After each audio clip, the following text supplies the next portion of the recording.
we are going to move into the N-Word saga. So, there was a couple of people. N-Word saga, too long, didn't watch. I'm going to update this across the things. But there were some people who DM'd me and they're like, hey, when are we going to do the too long didn't watch again? When are we going to do the N-Word saga? It was only one person, but, you know, hey. And I wanted to do it. So I've been wanting to do it probably for 2 weeks now, but we've been busy. My apologies. And thank you, Grassroots Hegemon, for the for the donation. $20 cash rules everything around me. Cream, get the money, dollar bills, y'all. Thank you kindly. Donations are appreciated. But let's get into the content. I did promise that we were going to be doing content, so let's stop fucking around. We are going to get into the N-Word saga now. So for the uninitiated, I'm going to give you a little bit of background. This is Too Long Didn't Watch. I have not actually done a short form series, but the idea is I listen to classic debates from the Twitch and YouTube political sphere. We enjoy the drama as it occurs. I pause the show intermittently and kind of give you my thoughts on the scenario. I take notes on the arguments that are being presented. And then eventually what I'll do, whenever I actually do have enough time, and Zetsui, thank you for the dono. I will get to you in a moment. And also your dono is the kind of thing that makes sure that I'll be able to do more of this content in the future. So thank you kindly for your donation. But the point is to consume this content, take bullet points on all the arguments that are offered, make interesting notes about what's going on, and then do that in like a 10 or 15 minute summary. That way, if somebody doesn't want to watch the debate itself, but they want to watch a summary of the debate, they can do so. Let's start the content. You're eating them out? What the fuck? Weird. Cringe. Anybody else? Let me know if you guys can hear that, okay? Cringe. Anybody else? Cringe.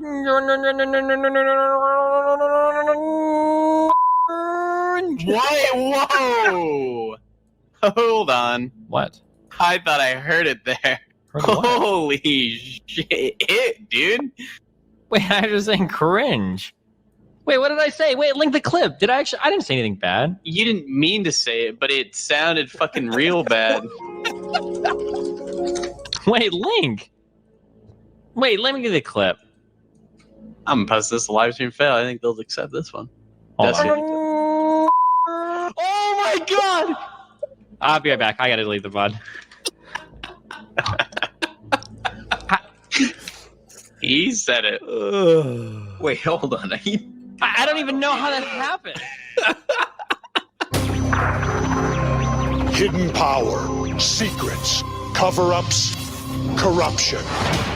Everybody type in the chat, Alex is a stupid. I've heard things that'll blow your mind. Cringe. And now I think it's time you get the whole story. I'm gonna say the N-word. Okay. Can we? All right, before this all starts off, right? If you're not here for my commentary, then God bless you. Go to the original, watch it yourself. Can we admit that it is one of the most frustrating things on the planet? I have some black audience members. I have some black friends in real life. Can we admit it is so fucking annoying to have a black friend who is upset by a contextually appropriate use of the N-word? And what I mean by that is N-word with an A. Rapping along to your favorite song in the car. If somebody is upset by that, in my estimation, they're a fucking moron. That's my personal opinion. If you're a fan of mine, if you like me, if you consider yourself a friend, you don't like that opinion, that's totally fine. If somebody's saying the N-word with an A during a song, rapping along to their favorite song, and you take personal offense to that, I think you're a fucking pussy and a hypocrite, because you could have spent any of the energy that you had for your fucking white friends trying to go after the people who are creating that kind of fucking music and saying like, hey guys, none of us should say it, which again, I still think makes you a fucking pussy. But when it comes to the N-word ER, Destiny was fucking around, might be in his subconscious lexicon. He probably played Xbox in the middle thousands, which, let's face it, the N-word and the F slur were pretty common back then. And it just popped out. he's not going up to a black person who is dispossessed or evil or bad or whatever, and then saying you N-word with the ER. He's not doing that. He's not denigrating anybody. He's not being racially insensitive. He's not shit talking anybody. He's not doing any of that. So as a result, I would say that my personal opinion is, who gives a shit? Fucking move on. All right. There's real shit going on in the world. Hearing a word that upsets you and it's not contextually appropriate, whatever. And by the way, I don't know if it's because if we moved into new old content or if it's because people really didn't like my take, but we lost like 5 people. so I don't know if 5 people were like, oh, I already watched this in 2019. I already know all the memes. I'm out because I don't want to watch that, or if they were like, wow, Connor, wow, I didn't know you felt that way. Either way, fucking funny. So I'm not offended by this. I think anybody who's offended by this is a fucking pussy. And let's get into the fallout. So what yeah, you're bringing Destiny, look, I appreciate you a lot. But it was just very surprising to me that somehow in your mind you can possibly justify the private, because these are private instances of using the N-word, when I think you often have called yourself a rural utilitarian, haven't you? So Destiny, do you think that if everyone does what you do and privately made jokes using the N-word, that the world would actually be a good place? It's possible, sure. You really think that if everyone in private made N-word jokes, the world would be a good place? So unironically saying that. Your argument doesn't become stronger when you throw in words like unironically, okay? So I'm very much a fan of a concept called death of the author. That means that once we've created like a work or once we've released some piece into the wilderness or whatever, people can interpret it as they will. You don't have any control of that anymore. So if I engage in certain types of jokes or humors, like in an edgy level or whatever, then what can happen is people can take that and it can reinforce beliefs that I don't want to reinforce, or it can be utilized in ways I don't want it to be utilized. I have no control over people. Stop saying right while I'm saying what I'm saying. I'm agreeing with you. So my position on using certain types of humor or certain types of words publicly is, I don't like to do it, and I don't think you should do it because people can take it in ways that you don't want them to. Okay. If 2 people want to tell like an edgy joke to each other or whatever, I don't think that's a big deal. And also, I think it is possible to engage in those forms of humor without necessarily embracing like the underlying stereotypes that some people might when it comes to that type of humor. Okay, here's my direct response to you, Destiny. The reason why this doesn't work is because if everyone privately makes N-word jokes, the world is not going to be a good place. Okay? How do you know that?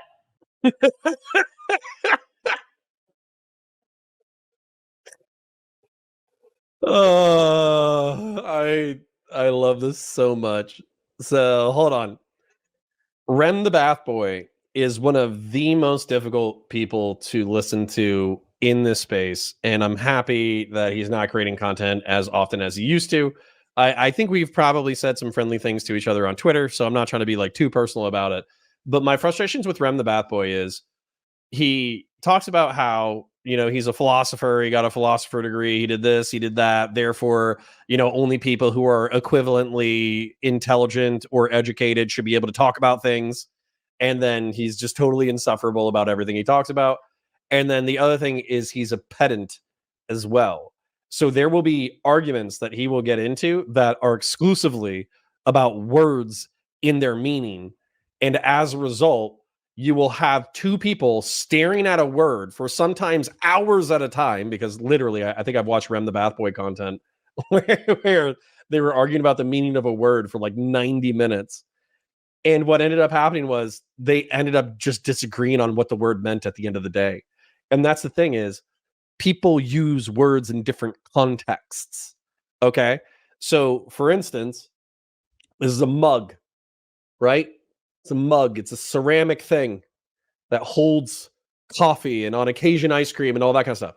Well, some people might call it a coffee cup or some shit. And at the end of the day, do we give a flying fuck what the word that's used to describe it? You know what I'm talking about. There's a level of utility and communication that we can get to. So if somebody says, this is a mug, and the other person says, this is a coffee cup, and somebody has some weird third Midwestern phrase for it, do we give a shit if we all understand the underlying concept that we're all getting to with the word?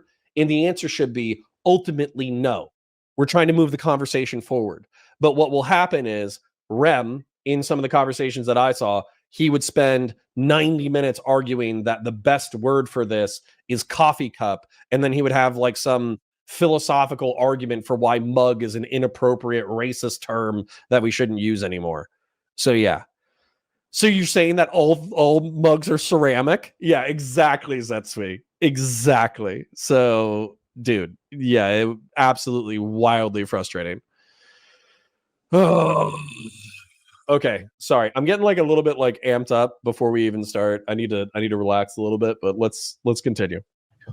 Destiny, is that not just clear to you? Here's a question. Hold on. Okay, let me explain. Wait, let me respond to your point. I'm going to ask a question. No, because I don't want to hear your explanation. Here's my question. Do you think it's possible? Is it possible that somebody could use a racist joke but not be racist? Do you think that's possible? Yeah, absolutely, but that's irrelevant. Okay, wait, that's not. So what I'm saying is, it is possible that people. We're talking about whether the world is overall going to be good, not if it's full of everyone is a racist. The issue is that when you go on, for example, if you go on a stream and say, "Oh, I use these slurs and jokes privately." All of a sudden, there are people, okay, you could be making a friend with a joke. You might not know that friend well enough to know if they actually have some deep-rooted or hidden racial beliefs that you are now reinforcing through your use of the joke. If everyone were to make these jokes, which you advocate for under your moral system, the world would not be good because it reinforces racism. We literally just argued that we can't truly know what's in any person's mind. So what we acknowledged was we can inductively reason what people think. So I can inductively reason whether I think my friend is racist or not. No, but there's a difference here between being able to know everything that someone's thinking and knowing some basic thing that they probably intend. Destiny, why is this out there? Like, if you're joking about this with your private friend, why do the internet know about this, and why are you defending it on the internet? For two reasons. One, now it's big publicly because a lot of lefties fucking hate me because I'm not an insane fucking commie, firstly. And then secondly, it came out because I had a fight with a friend recently and they were like, oh, well, Destiny says he uses the N-word in private or whatever. It's like, oh, okay. But like, thirdly, because when I talk about language and I'm very clear on the things that I think are acceptable and aren't acceptable, I'm always super clear that I don't care what people say in their personal private time because it's totally unenforceable and because there's no way to even fucking know. Okay, Trihex, do you want to get involved in this? Because I feel like multiple different people. I'd like to involve the rest of the cast. It seems like it's like a one-on-one. Sure, I can give a little more context here, actually, to the whole thing. In my relevance to the whole thing here, Destiny initially DMCA'd a problematic clip that somebody threw out there on Twitter because he threw out the N-word with the hard R, allegedly, in one of these clips, but it was like a wonky pronunciation of a word that rhymed with that word. An effort with the DMCA getting that clip taken down here, that's when all the people got pissed off and or his opposition got pissed off, and that point threw out there that, oh, by the way, this guy you think is progressive actually just fucking, throws out the hard R and on offline things. And there was the clip of him explaining his elaborate position here that he doesn't particularly care about monitoring what is in private, contextually around the right people, doesn't reinforce the negative things here. And this is the part I wish I got further on the BC podcast, that if you do use it in private, it makes me think that you just don't actually exit the offensive word from your vocabulary. You're just putting on a facade, again, with that facial mask, which we've covered here before here, but that's ultimately how I still feel a little bit weird about it ultimately. Yeah, I get that. Yeah. And then I would argue on that impact of making people who are already suffering oppression uncomfortable because he's here, right? And we want people to feel comfortable here doing this, already struggling. Do we have a lot of people of color on here? No, we don't. And it would be nice if they felt comfortable coming on. So I don't care if somebody is hurt by a particular joke. What I care about is do you have the ability to get a job, or are you being discriminated against? Are you being pushed out of certain industries because of the way that people are talking to you? Are you being discluded in culture? You don't have representation of movies or film or video games and stuff like that. Those are the things I care about. Whether or not you find out somebody said a joke in private that's offensive to me, I don't care. I don't give a fuck. I can't think of very many things that I care less about in life than you reaching into my private life and finding out whether or not you're going to be offended about things that I don't even say around you. Destiny.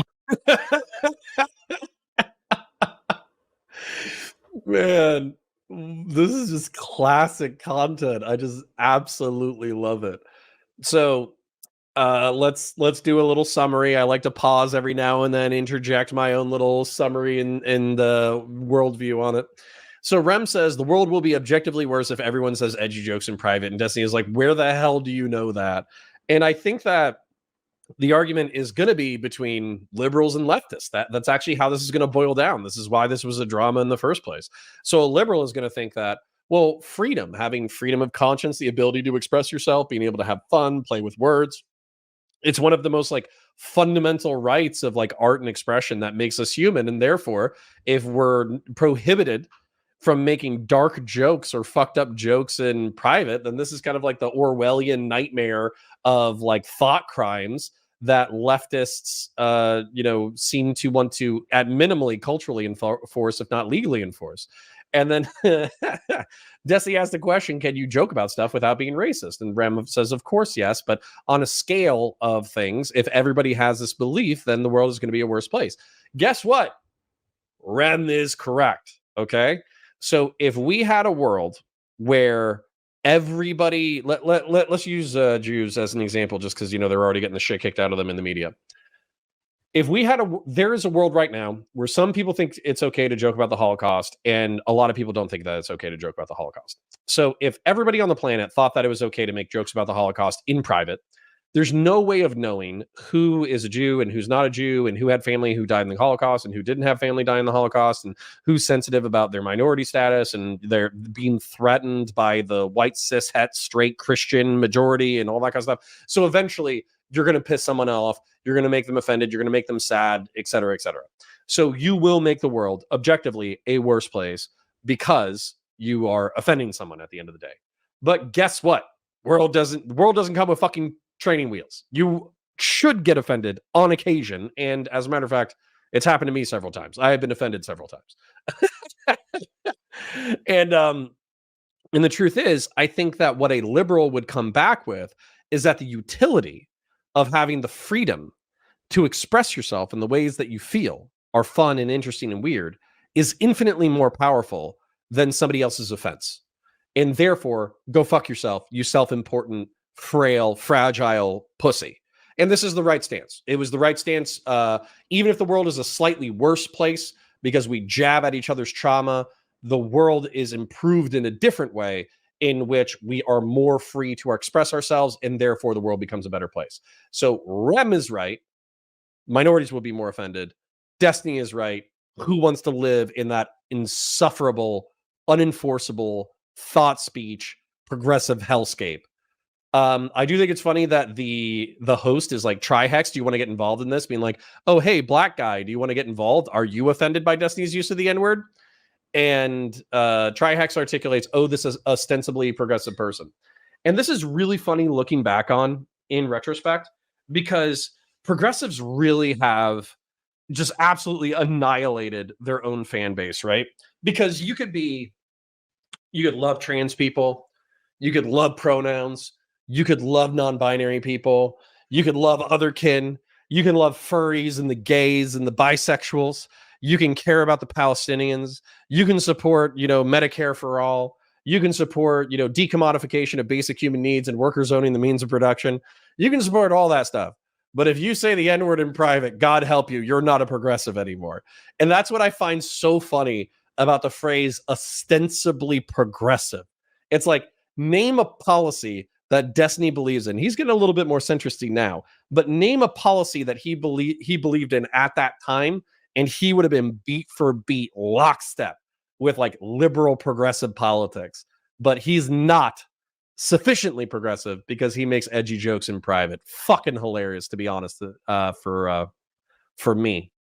I think I don't know if this is Rumi Lou or somebody else, but it's somebody, some non-binary person, some white they fab, is worried that through the creation of jokes that the minorities are going to be inconvenienced. Of course, it's a white they fab. Who cares about that? And then Destiny makes the point that I made, which is you can care about all the right things like representation, employment, representation in media, healthcare, all that kind of stuff. But if you make edgy jokes in private, then the progressives will cannibalize you. Absolutely fucking hilarious looking back on this, to be honest. Oh, man. I was just checking it on chat and seeing if there was any wild comments, but yeah. Grassroots Hegemon brings up an important point. Like the streamer, you're a terrible person. That's true. So we do have 40 people cross-platform on stuff. I understand we're watching older content, but the truth is it's going to be very fun and it's going to be very fire. So, like the damn stream, that way other people know we're live, so they come and hang out and they have fun with us. Do you think that ableist jokes do not harm people with mental disabilities or physical disabilities? Do you think ableist jokes don't hurt people?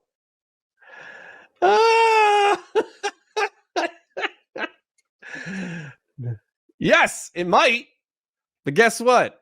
Lefties browbeat everyone into not using the word retard. And as a result, we lost the ability to articulate when an idea was so stupid it was beneath consideration. And as a result, we lost a rhetorical weapon that is the most effective way to attack fringe political ideologues. And so as a result, I will not be giving up my right to say the word retard in any capacity going into the future. Intrinsically, in and of themselves? No, of course. What do you mean intrinsically, Destiny? What? As in right now, if I go upstairs and I tell a joke to a wall, no, I don't think any person is harmed. Well, that's what I'm asking. If you tell an ableist joke to a bunch of viewers, do you not think that's going to harm the disabled people? He's uncomfortable, and Destiny is saying he doesn't care. I don't care if you are uncomfortable with things that I think I do a lot of things privately that would make a lot of people uncomfortable. And I'll argue that I don't think it's fair for you to reach into my private life and do it. Much the same way that, for instance, when Trihex, what would you say if you had fans from the LGBT community that kind of like figure that you probably say the F slur a lot privately because you let it slip publicly with a friend? Oh, I don't know. Like, you don't say the F slur. I don't say it anymore. It's that easy, Destiny. I'm sorry, that's not saying the N. By the way, if YouTube banned retard, if Twitch might have banned retard, but I think they loosened up ever since they started losing a shitload of creators. If they banned retard, I'd move to kick. Like I would instantaneously. If Twitch was like, nope, hard bans, can't say it at all anymore. We're gonna shut down your channel. You're demodded. You're kicked forever. I would literally shut down my kick, or I would shut down my Twitch, and I would restream to kick. I'm not playing that game anymore. And by the way, here's the other thing. So we were at like 50 to 60 while we were doing debate, which is actually surprising because I know it was on like a more recent topic, but. But we're hovering around 40 right now, which means we lost like 10 to 15 people when we moved into the N-Word saga. So I don't know if that's for like personal objection reasons or if it's old content. I don't know. I just like to think it's funny that we're being offensive to these people and they're leaving. So anyways, when it comes to the F slur, which if you missed it on screen, there was a thing where it's like creator Trihex gets banned from Twitch for using the F slur or whatever. I have homosexual, bisexual, trans fans, viewers, donators, Discord members. I might have even had some mods at some point. I consider some of these people friends. I think Toftaj is one of the coolest creators that I've ever bumped into in the space. I think that I could come up with another half dozen names, but I'm not going to do that. But the point is that there's a lot of really cool trans creators here. The F slur communicates in such an effective way that you're a weak, feeble, bitchy, whiny, ineffective human being. That I really wish that the way that you don't use retard against actually people who have disabilities. You just don't. Because we're not trying to call people with physical and mental disabilities subhuman. What we're trying to say is the idea that you are communicating is so stupid, it is beneath consideration. And so the same thing with the F slur, which I haven't used in public. I've used it a little bit in private, but not a huge amount. Largely because I don't want to offend any homosexual friends or family that I have. I still think it has a utility for communicating weak, frail, fragile pussies while also being demeaning to their masculinity. That I wish we could seize that utility while not offending homosexuals. I really do.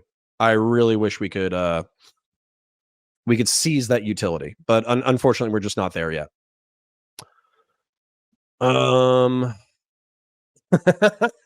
Dr. Zaya says they're missing out. This is great content. True. All Discord mods are trans. True.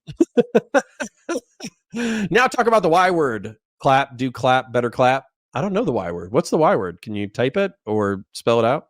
Christian Blair says, laugh my ass off. Connor used it last week in a panel against Rob and other cons accused him of not being a true conservative.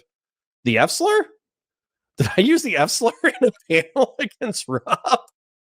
Oh, Yakubian? Yakubian's not a slur. As a matter of fact, I say we adopt the Yakubian mythos that black people actually created us as a plague on the planet in order to check everyone else. I'm fine with that lore, because the truth is, you haven't stopped us, have you? The Silver Jacket Man says, I have a gay friend, and one time I was complaining about girl trouble to him, and he called me an F slur. Right. And that's the other thing is, like, real world gay folk, they will often use the F slur as a term of, like, endearment. They'll use the F slur the way people use, like, the N-word, which is fine. Oh, did I? Christian Flaris. Listen, I was sober. I don't even have a good excuse for that. But I stand by it. So, I stand by it. Sorry, we're getting on F slur discourse. Let's get back into content. N-word jokes is so difficult for you. I'm really sorry. That is the dumbest fucking argument I've ever heard in my life. It's not about whether or not it's difficult or not. It's about whether or not I'm comfortable. Well, if you are minimizing the harm that these jokes can cause people. You're 18. You've got the rest of your life to talk. I'm running out of time, okay? Please. You're running out of time to backpedal and try to wiggle your way out of this. I'm not backpedaling. Hey, I own everything I say, okay? I'm not backpedaling. Now you get challenged on your positions, and then when you're challenged, you just say, well, I've mowed down millions of fucking challenges in these positions. You don't scare me on it, okay? What I'm saying is that I will never allow another person to reach into my private life and tell me what kind of jokes I can say. I'm asking you to my justify it, Destiny. This is my justification, because I don't care about what people say in their private lives. No, I know you don't care. I'm not here to regulate what people say in their private lives, ever. I've never, ever wanted to do that. My goal has always been, what is responsible platforming in public, and what do people say publicly, and how is harm spread in society? He said he doesn't give a fuck. Yes, exactly. But I don't understand. Exactly, but it doesn't matter for Destiny, because he just tries to fit his moral system to whatever makes him feel good. That's it. That's what seems to be the case here, Destiny. Based. All right, let's bring up something. Next round, we got something completely different. Trihex, you want to take it away? Hey, everyone look at fucking Zerko when he's not coked out of his fucking mind. That's amazing. Grassroots Tetramon for $2. Feel free to forward me your private N-word jokes. I will. It's mostly about, like, pizza and feeding families and dads and all that kind of stuff. It's all the very predictable black jokes, but it's okay. Like, the truth is, this is something that I challenge my black viewers. Send me your white people jokes that are not related to being a redneck. That was one of the interesting things that I found in when I was in the military, is I asked my black friends to tell me, like, anti-white people jokes, and they were all redneck jokes, all of them. So, it's kind of interesting. Like, if you actually think about that from, like, a lefty analysis lens, white middle-class culture is dominant. It isn't particularly drug addicted. It isn't particularly incestuous. It isn't particularly, like, evil, unless you consider, like, colonization evil. But then lefties don't have any sense of humor about colonization, so they can't make any jokes about it. So there's really not a lot of, like, white bread, boring white jokes, right? Yeah, so we need more creative white slurs. I don't think, no, there's actually a lot of creative white slurs. Like, they have, like, Snow Roach and Yeti and Vanilla Gorilla and all it's, Mayo Monkey. It's all that stuff. And, like, that's okay. Like, if it's said with love, I don't think anybody cares. Yakubian Ape is great. Yeah, Yakubian Ape. But but basically, like, there's not a lot of white jokes. So I like Whitey. I'm trying to bring it back. True.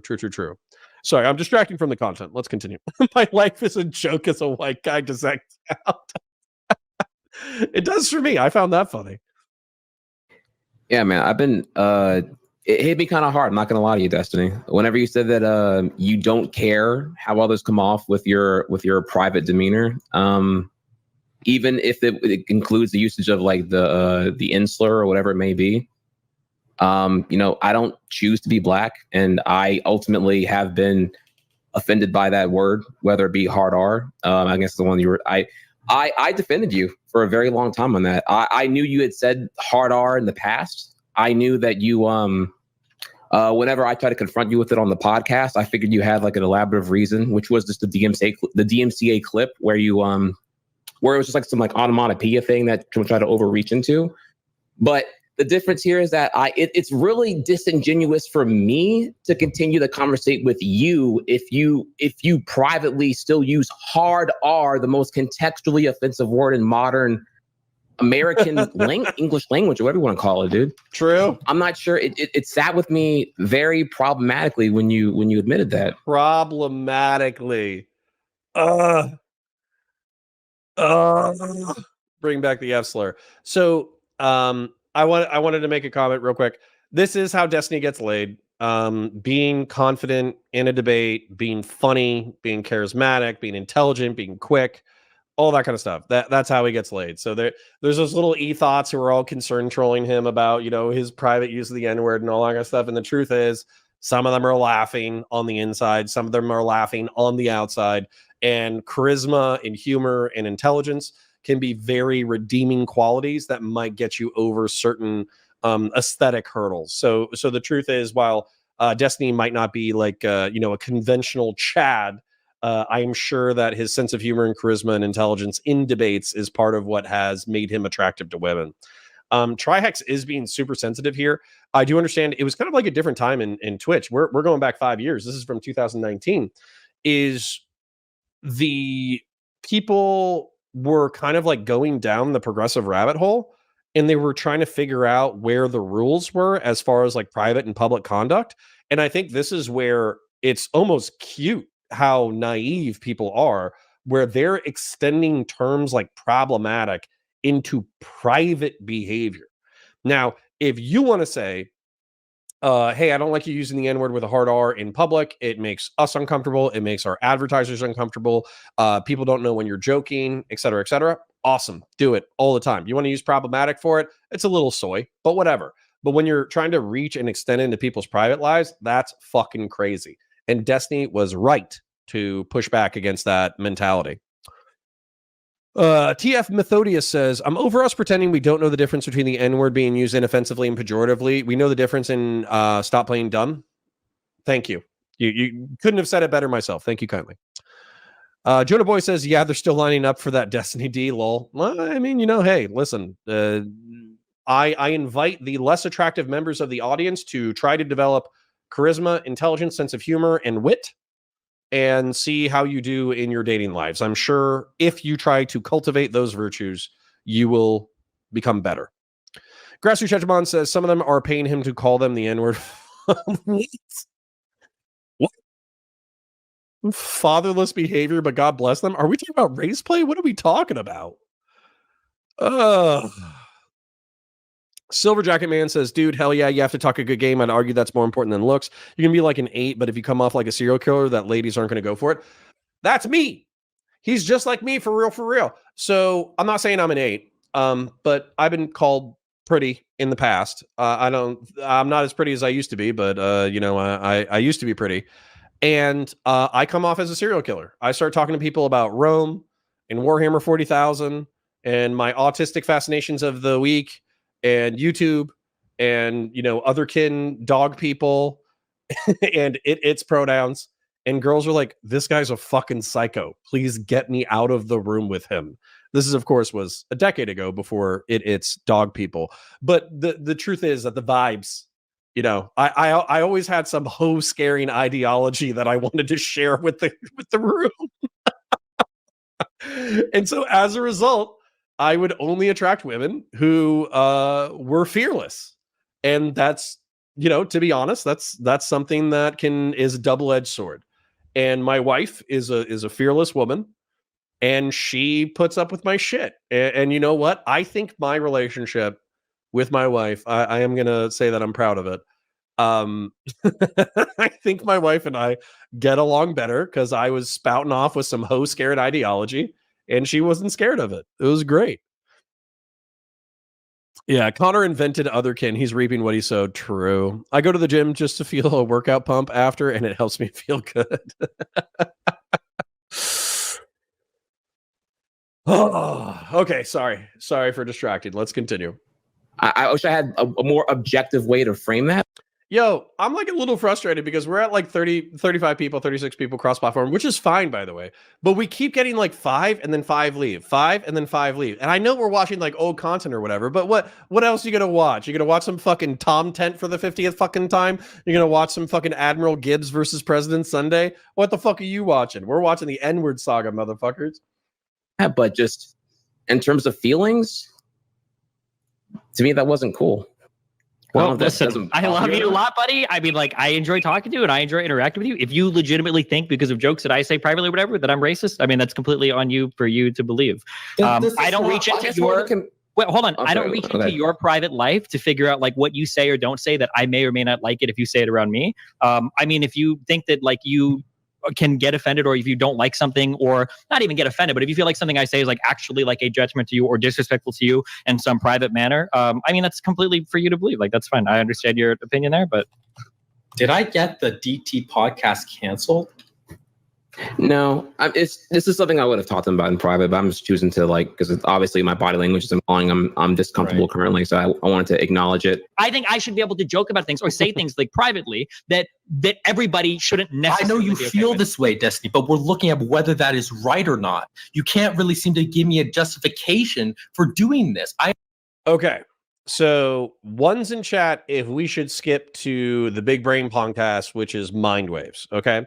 I'm absolutely going to skip the DT podcast because that's just Destiny and Trihex having a fallout or whatever. This is kind of setting up the show, I guess, because it's Trihex and Destiny on Rajj Royale talking. All right, I got one. Say hey, we already got 2 1s. I'm doing it. All right, cool. Yeah, let's do it. Because obviously that's the content, right? This is all set up. All right. So let's do a little bit of a preamble for the people who are watching the VOD. All right. We were watching this a little bit. So what happened?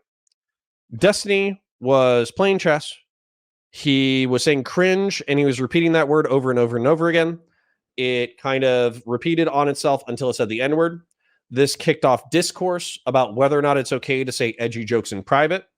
Trihex took offense during the Rajj Royale because Destiny owned the fact that he would say jokes with the N-word with a hard R in private. They had a lengthy conversation about it. And by the way, I watched it before. It's actually kind of heartbreaking in a way because you can tell that like Trihex probably got into his feelings and got a little bit into like the progressive ideology or whatever, but he genuinely viewed Destiny as a friend. And so he was like hurt and he was looking for empathy and understanding and maybe not an apology, but he was looking for some kind of like olive branch from Destiny for them to be able to mend their relationship. And Destiny just didn't do it. He was just like, nah, if you feel that way, I'm sorry that you feel that way. I'm not trying to make you feel that way, but this is what it is. I have my principles. I got to stick with my principles. I'm not going to lie about my principles. Tough titties. And so that actually did break up the band. If I remember correct, Trihex and Destiny are still friends. I think they're still friends now. I haven't heard them ever have a falling out. But that did kill the podcast that they were doing. So anyways, this is Mind Waves. All right. For those of you who don't know, this is the content that when I first learned of Twitch politics, probably 4 years ago, maybe 5 years ago now, this is the content that I was watching. And this was already considered old. I was watching this in summer of 2020, and this was already considered old, but it was gold. Old, but gold.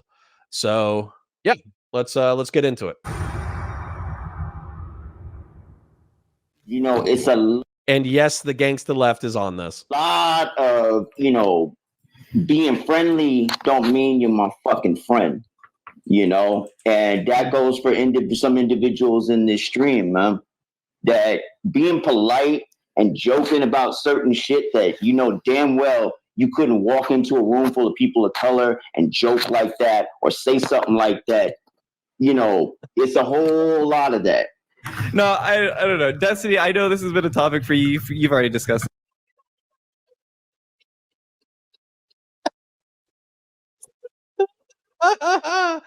People, hold on.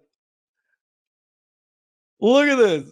Like, I wish I could ask Destiny. I don't know if he would remember, but I don't even know if he heard that shit, right? Like, this dude is like, just because we're friendly doesn't mean you're my fucking friend, right? Just because you're polite to me doesn't mean shit. You can say that shit on Twitch, but you can't be saying that in a room full of people of color. And this is just over here playing Factorio or fucking League of Legends or some shit. Fucking not even paying attention at all. I'm gonna run that back, okay? I'm gonna run that back. Fucking just a few times. That you know damn well you couldn't walk into a room full of people of color and joke like that or say something like that. You know, it's a whole lot of that. No, he looks at the camera for like a millisecond.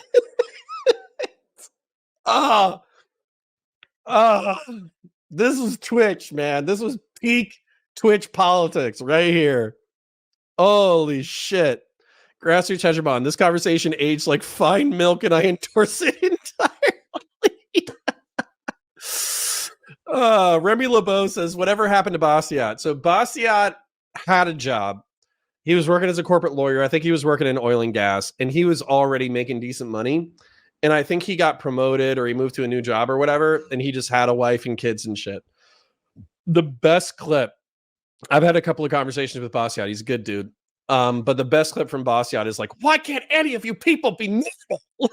He has like a 30-second rant about how it's a bunch of fucking freaks on Twitch and YouTube politics.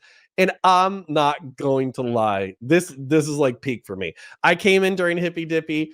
Hippy Dippy is going to be my peak when I was having fun with Twitch and YouTube politics. But this was the peak. Was wild ass fucking Twitch panels with the Surfs, Pixie, 2 random black guys, Ahrelevent before he starts working out, a gas lawyer, and then a stoner non-binary guy. Holy shit, this was fucking peak. I don't know. Destiny, I know this has been a topic for you. You've already discussed this a few times, but I think we have some people on here that might have a bit of contentions. Yeah, you think? So, why would she hate? What do you mean? Yeah, you think? Was listening. Well, look into the camera when you speak. That impression. First of all, don't call me boy, motherfucker. I don't know who the fuck you are, okay? Secondly, because you guys feel like you want to fight about every fucking thing you talk about. Holy shit. Hold up. You guys are Why fucking does my feisty Wi-Fi here smell tonight. so Holy shitty right shit. now, bruh? When last time you showered? Homie? Good God, man. Wait, what the fuck does that have to do with anything, dude? Come on. No idea, dude. Let's be real. So anybody? Yeah, talk to me. That's neat. Talk to me, homie. Talk to me. Talking about what? What you want me to talk about? So you being the racist that you are, why do you not shots acknowledge fired. that you're racist? Why? Because I'm not Why do you racist. not acknowledge it? How the fuck would I acknowledge I'm racist? Why can't you just? Here's a question. Why do you think you have a right to tell me what the fuck I can or cannot say in my free time? Because when I'm on my own. Here's the thing. Yeah. Are you going to tell me or are you going to talk some shit? Nah, you're talking some shit. I ain't talking about walking anywhere. I'm not talking about walking anywhere. And I can walk wherever the fuck I want because I'm an American, okay? So you tell me why the fuck do you care about what I say at my free time? A lot of Yakubian energy right now. Yeah, you ain't got shit. I feel that you should just embrace being the racist that you are. Yes. My point when I talk about, you must not leave the house and things like that is because there's no way you keep that same energy with a hard ER in a room full of black folks. Mouthing off saying motherfucker, this and that and the other. You can always tell when somebody's genuine with that. But just that reaction and that defensive, it sounds like somebody got a lot to prove. Dude, you've been triggered. A lot more to prove. It's going to be a lot more to prove when you start hollering at the NIGGER and justifying it. The moment you justify yourself making a racist statement, that makes you racist. The moment you start going with the hard ER and talk about, well, I find this acceptable. Your white skin would find that acceptable. The one black person who tried to appeal to your humanity. This is supposed to be your man. This is supposed to be your friend. Now, regardless, okay, you're right. I ain't shit. I don't know you. But this dude does know you. This is supposed to be your people. If you treat your own people like that, God, who else do you treat like that? But you have no empathy, clearly, and you have no sense of human emotion, as Andre already said, to say, what? This is wrong. What I'm doing is wrong. Shit. Let me know when you're done fucking crying. All right, wrong, you find this acceptable behavior. And for me not to call you racist because it's racist. You do racist things and then get mad at me. You can call me whatever the fuck you want. I don't give a fuck what you call me. What I say is, in my private time with my private friends, I make jokes that I wouldn't make publicly. That's it. And that's all the fuck I have to say to you. I don't have to say fuck all else to you. That's all I got to say. You have. All right. Let's break that down a little bit. All right. So Cole James Cash, he's what they call the street left. Okay. You know, he's an activist. He's out in the streets. He's doing street things. He's organizing and activating, and I'm pretty sure he got kicked for threatening to murder people. So he opens with, "Look into the camera when you speak to me, boy," and it's like, yo, like that's the thing is like, if you have that kind of energy online, I think it's fucking funny because we're all separated by webcams and text chats and all that kind of shit. So, like talking like you're actually about to get into a fucking fist fight feels kind of cringe. Now, he might come from an area where that's normal. And I do think, by the way, I think that if Cole James Cash, I think he's crazy enough because I think he did get kicked for threatening more violence. I think he's crazy enough that if he was at TwitchCon, he would walk up to Destiny and be like, "Oh, what now? What do you have to say now?" I think he would do that shit. But when's the last time you showered? Destiny, you're a racist. You got Yakubian energy. Sounds like you have a lot to prove. If you treat your people like that, then how do you treat strangers? He's, leaning into the Destiny sociopath memes, maybe without knowing that much about him. But Destiny has one rebuttal and one rebuttal only. And I think this is part of the reason why this content is going to be so fucking funny while not being productive at all, is he says, "Why can you tell me what I can do in private?" And this is just like, it's the foundation of American liberal individualist private society is I got the, and we're talking about the government, right? So we're not talking about private people, but still the government in the Constitution sets the expectation for conduct for the rest of society. So when you have the Fourth Amendment and you have the reasonable expectation of privacy and you have limits on which the government can intrude into your life, it only makes sense that you would be able to have barriers with which private persons can intrude to your own life. And if anything, you might have stronger barriers against private persons leaning into your life. So, and here's the other thing. If Destiny's a bisexual dude who hooks up with dudes on occasion, who hooks up with chicks all the time, who does hard drugs on occasion for fun, who I don't know if he smokes that much weed, but he might smoke weed on occasion, all that kind of stuff. If he's kind of like a hedonist in his personal life, he's not going to tolerate somebody criticizing any of that kind of shit. So why would he let somebody criticize the way that he thinks or the way that he jokes amongst friends? It just makes fucking sense. So Destiny would have to say that if it happened. And by the way, Destiny and I, if he says we're friends, we're friends. If he says we're associates or friendly associates, we're friendly associates, right? It's whatever the fuck he wants it to be, right? If I was hanging out with Destiny in a social capacity and somebody like that was fucking squaring up on him and trying to beat his fucking ass, I'm gonna beat that dude's ass, right? Like it just is what it is.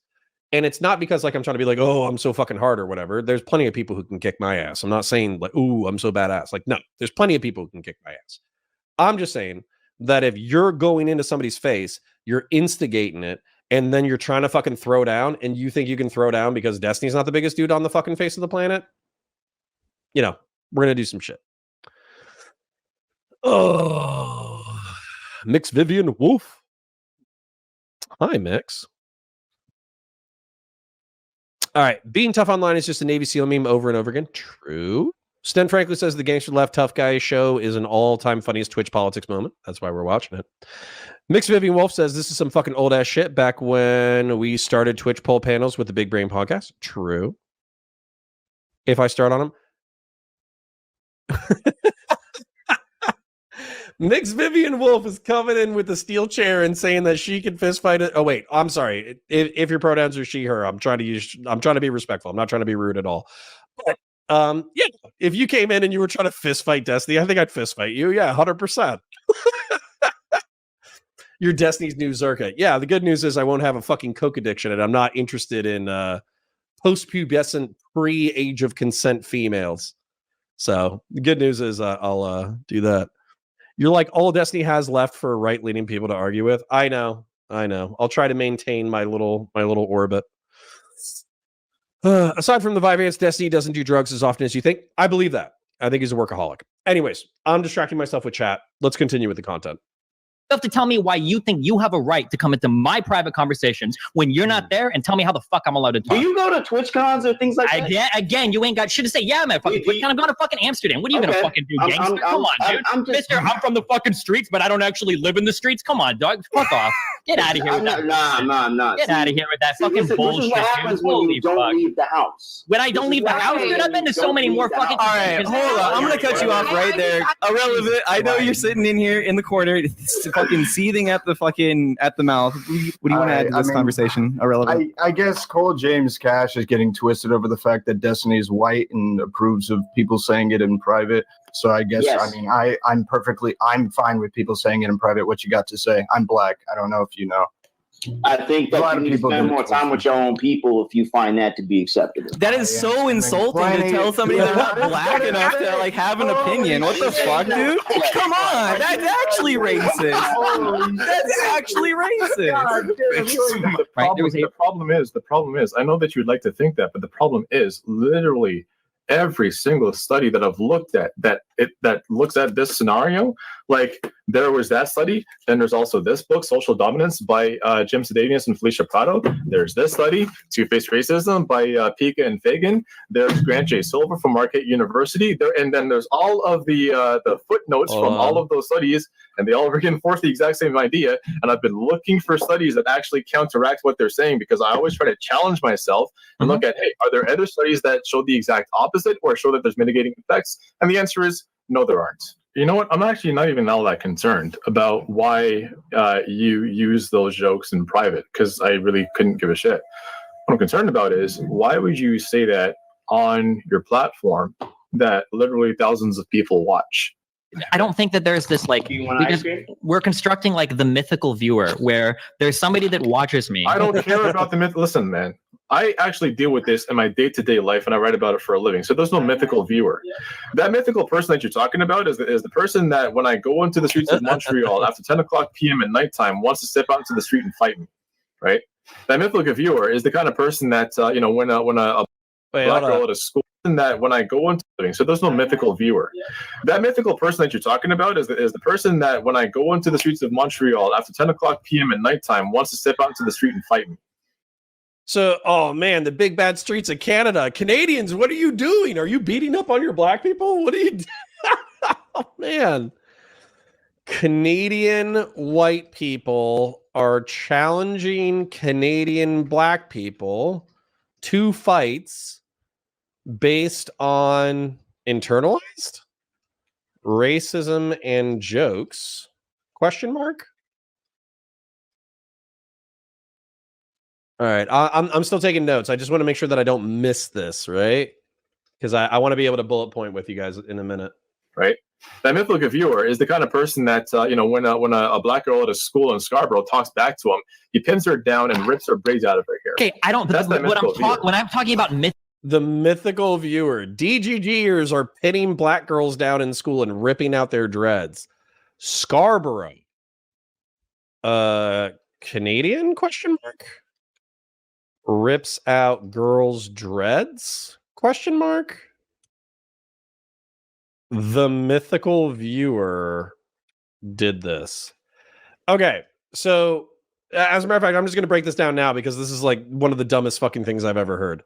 So Ahrelevent says he's good with people making jokes on the... okay. So I figured out what happened because now we're going around 50 people. People already knew the preamble to this part of the podcast, so they were jumping in, looking for the meat, and they were just finding Trihex being sad.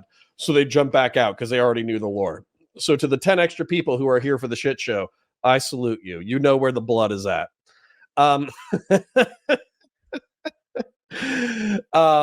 So thank you for coming along. If you have money, donate. If you're on Twitch, become a subscriber. If you're on YouTube, become a member. If you want to go to patreon.com/counterpoints and become a Patreon member there, go ahead and do it. This is, and just to explain it real quick, Brianna Wu and I do Counterfire. That's where we break down the news of the week. We try to do that on Wednesdays between 6 and 8 p.m. This is too long, didn't watch. I'm going to try to do it on Tuesdays. I missed this Tuesday because I had a family emergency. This is where we watch all the highlights of Twitch and YouTube politics and break it down. And then we try to make a summary at the end that I'm going to turn into pre-recorded content. We're doing the N-Word saga tonight. It's fantastic. Welcome aboard. Have fun. Hang out with us for a while. But breaking down what was said. Cole James Cash, who is the person who's trying to be the most aggressive in this conversation, says, if you treat your own people like that, then how do you treat strangers? Which, again, I mentioned this before, playing into Destiny being a racist and a sociopath. Ahrelevent says he's good with it. Well, Cole James Cash responds and says, you need to hang out with your own people. Which, by the way, like, I am perfectly okay with some black people having colorist or racist perspectives that they endorse because they feel like they're oppressed and they become tribalist as a result, and then they say some wild shit. It happens, right?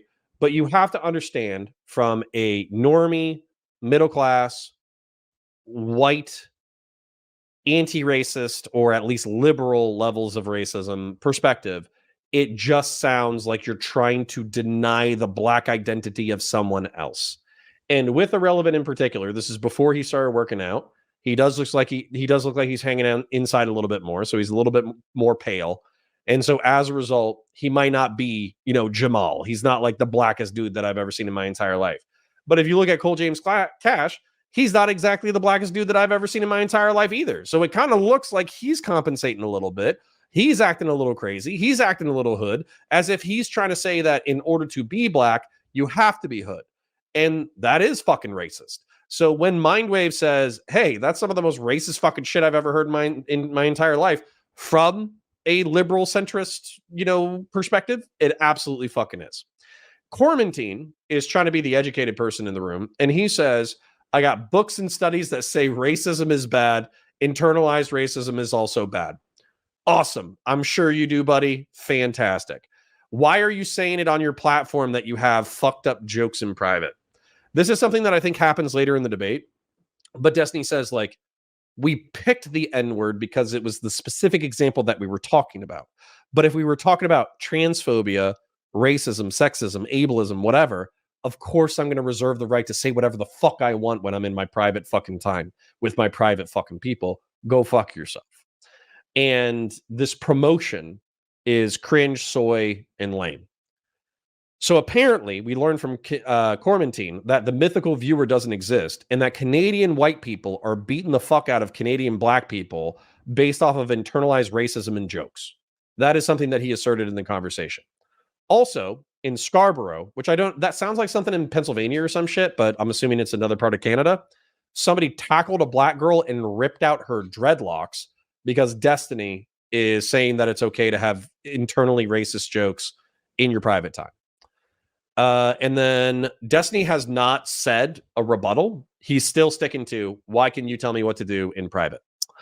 Grassroots Hegemon says, if you want a bloodbath, watch Destiny talking to Medicare when he tells someone dying of cancer they have no problems. It's hilarious. We'll throw it on the list. Shoot me a link. Send it to me on Discord or Twitter. Mythical viewer. I don't think these are guys that listen to me that are like super racist and really hateful, but they're like, oh, well, I like Destiny, so I'm not going to say these things in private. But as soon as they hear me say I have a different stance on public versus private, why are you yelling? Oh, now we. Why are you yelling at me? They will try to compartmentalize it in their mind, and then it expresses itself in ways that are harmful to people of color, like myself. Is what I'm trying to say to you. I don't even know where to begin. Like, do you think does this feel like a conversation to you when you like rattle off like 15 different things and I like don't respond to like a single thing? I'm just telling you what I. Well, so like for like one of your examples here was literally like a parent talking to a child. What? Okay. Well, yeah, because you're not on my level. I teach. No. It's not about being on a level. It's about you having no idea how to have a conversation. Well, the thing is, you don't know the things that I know. I debate. It doesn't matter. You have no idea. You have no idea at this point what I know. You're not teaching me anything. I'm not even talking to you. I haven't responded to a single thing you've said. You don't want to learn nothing, man. No, I don't want to say you're being talked at by some guy. No, of course not. Why the fuck do you think I came here for that shit? No, of course not. Okay, fine. You don't have to respond to that. I'm gonna ask. This is your last time. Hold on, Kormantine. I gotta let Ahrelevent talk. Say what you gotta say, and then let Ahrelevent. You can say I won't respond. I won't respond. So wait, Carmen. I don't even really know. To be honest, I don't even really know why we're doing this. To be honest, like I really don't. Okay, let Ahrelevent talk. Okay, because you're I'm sorry, wait, I swear to God, I'm sorry for interrupting you. Okay, do you think that every single use of the slur is the same? When you say literally talking about slurs, do you think that if one guy, like, let's say, you can still think it's racist, that's fine. But if one guy is like quoting like a Dave Chappelle skit in another guy, and then another guy is saying like, I hate all N-words, do you think that the use of the N-word there is the exact same? That a slur is a slur and it means the same thing? What a stupid question to ask. That's what I fucking thought. That's not a dumb question, dude. At least entertain the question. Subject matter. He's got a giant fucking script that he can read off, and he can't fucking deviate from it. Listen, how are you going to debate? Hang on, stop talking. How are you going to debate me on my own fucking humanity? I'm saying that's a stupid question. I'm not talking about your fucking We're not talking. humanity. Debate me, dude.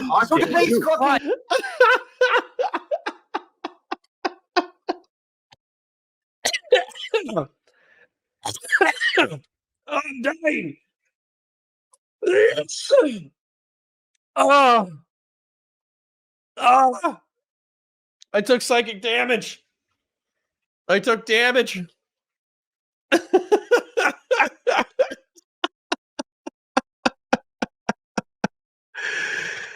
Okay, let's break it down. So Kormantine says, excuse me, viewers will compartmentalize their racism and then use their internalized racism as a pretext in order to attack people like Kormantine. Okay, I mean, it's an argument. It's not a... It's not... I don't know if Destiny saying the N-word in private with his friends is the reason why people are fist fighting you in Montreal, but whatever. We can at least entertain it. He says, you're not on my level. You don't know the things that I know. This is, in Twitch and YouTube politics, the weakest form of argumentation. Okay? This is, I hate this. This is something that actually happened in my conversation with Destiny and my conversation with Pisco, by the way. So I'm not trying to say this was intentional, right? I think they're just used to debating a certain kind of person. And so as a result, if they're feeling like they're getting a little pressed, they just have this, bag of tricks that they'll pull out.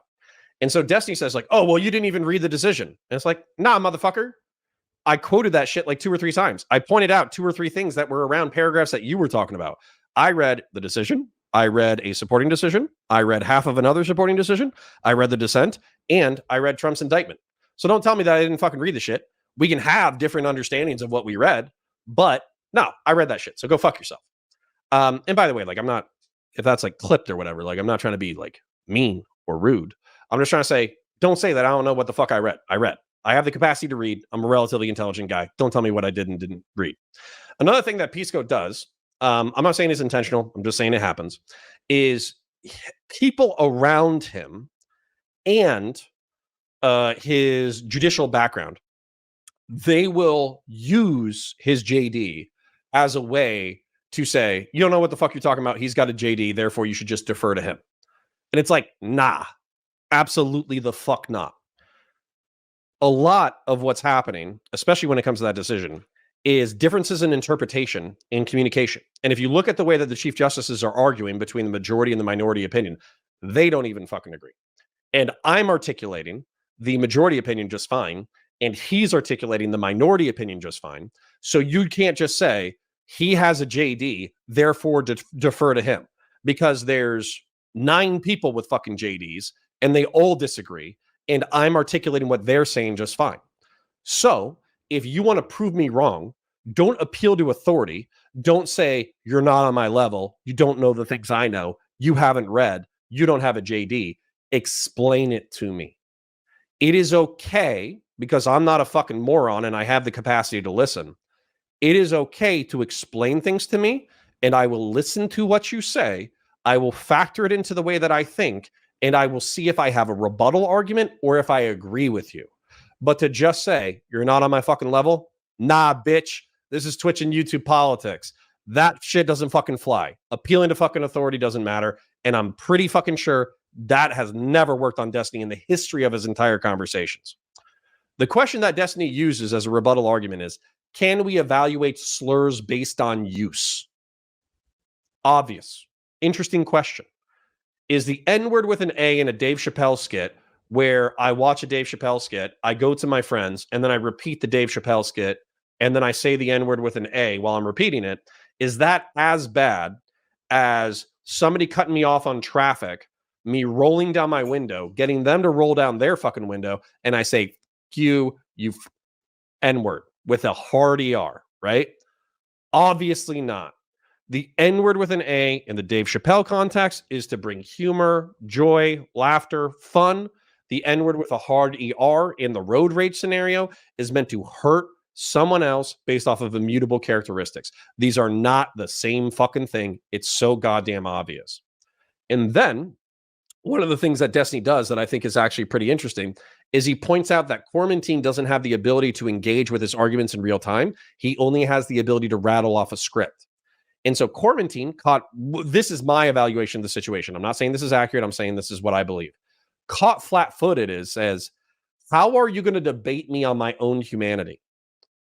In summary, Destiny has said the three following things. Why can you tell me what I can do in private? Can we evaluate slurs based off of use? He asked a question. He didn't make a statement. And then he said, you don't have the capacity to argue. You only have the capacity to rattle off a script. Those are the three things he said. At what point has he debated Kormantine's humanity? At what point has he said, you're subhuman, you're racially inferior, you're not intelligent, you're not educated, you're a piece of shit, go fuck yourself? Now, I'm pretty sure that happens actually later in the debate. But at the same time, this is way out of fucking left field, and it feels like a pussy-ass fucking soy move. Oh. So anyways, I took psychic damage on that one. Bisty says, what year was this strong 2020 energy? It was 2019, believe it or not. Trippy Liquid says, Pisco. Rude. Sten Franklin says, you have not seen what I have seen. True. You have not seen what I have seen. You have to say it twice in order to get the Lord of the Rings, whatever the new TV show is called. Christian Valera says that Counterfire laughed my ass off. These same R slurs will then backtrack when Destiny tells them that Supreme Court decisions were meant for the public. Yeah. Yeah. Dude, these people are frustrating as fuck. Azure Eye says the you don't know what I know is basically just a more lib version of you haven't read enough theory, which Fosh has defeated by saying he has read whole theory. True. Joda Boy says, where I'm from, the soft A N-word is used like dude. It's used as a comma and a period. Yeah, it's the same thing as motherfucker. I agree completely. When I had the N-word pass from August of 2007 to March of 2008, still miss those days. But when I had the N-word pass, the N-word with an A was same thing as motherfucker. Same thing. Hey, dude, what the fuck is this shit? Hold on. I made my point earlier when, first of all, I'm reacting how I know a majority of my black folks and Latinos, because I'm a black Latino, would react in the face of blatant racism. Only on the internet do I have to deal with the idea that I have to somehow intellectualize, well, I should be able to use the N-word for this reason, and then we have to have a discussion about it. You want me to give you these great points that Andre's already given. Not only does Andre have these points, but he cites them. He uses cited studies. That's not good enough. So for me, I don't mean Andre's not good enough, but that's not good enough for some of y'all. So for me, I'm just like, all right, hold on. I'm gonna cut you off right there, bro. Hey, bro. So me being a proud black Latino that I am, I'm not with the bullshit, and I'm just telling you straight up, this is bullshit, and I just wanted Destiny to solidify. All right, bro. Hey, if it's bullshit, then why the fuck when I invited you on this show? Hey, bro. Hey, do I gotta mute you, bro? Holy. All right, bounce. You bounce the fuck out, dude. Get the fuck out already, dude. Just get out. You didn't add anything to this podcast at all. Hold on. So everything that I cited in that everything I said to you in that conversation, and everything that I'm saying now is backed up by hard evidence. And what you all are saying is, yo, hold up. Was that how short the engagement was? Was that how short it was? Does he come back? I did not remember it being that short. I mean, he did say the most. He has the most points.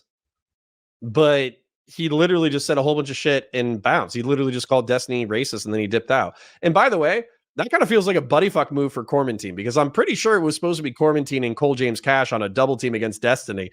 And fucking Cole James Cash just dipped out. That's fucking awesome. Damn, this is fucking classic content. All right, sorry. I interrupted Kormantine. Let's continue. backed up by how you feel about it. So just simply put, you said that black people that partake in edgy jokes might do it in order to feel accepted amongst the group. Why doesn't it work that way for race play? And if it does, why are you okay with it? I just explained to you that it works that way for race play too. I just said that. But why are you okay with it, but not edgy jokes? Why am I? No, that's not. Oh my god, dude! It's so hard to have a conversation with you. No, that's literally. Hold on, we might have gotten clipped up, but Ahrelevent just said, "Why are you good with the N-word use during race play, but not in private context as jokes?"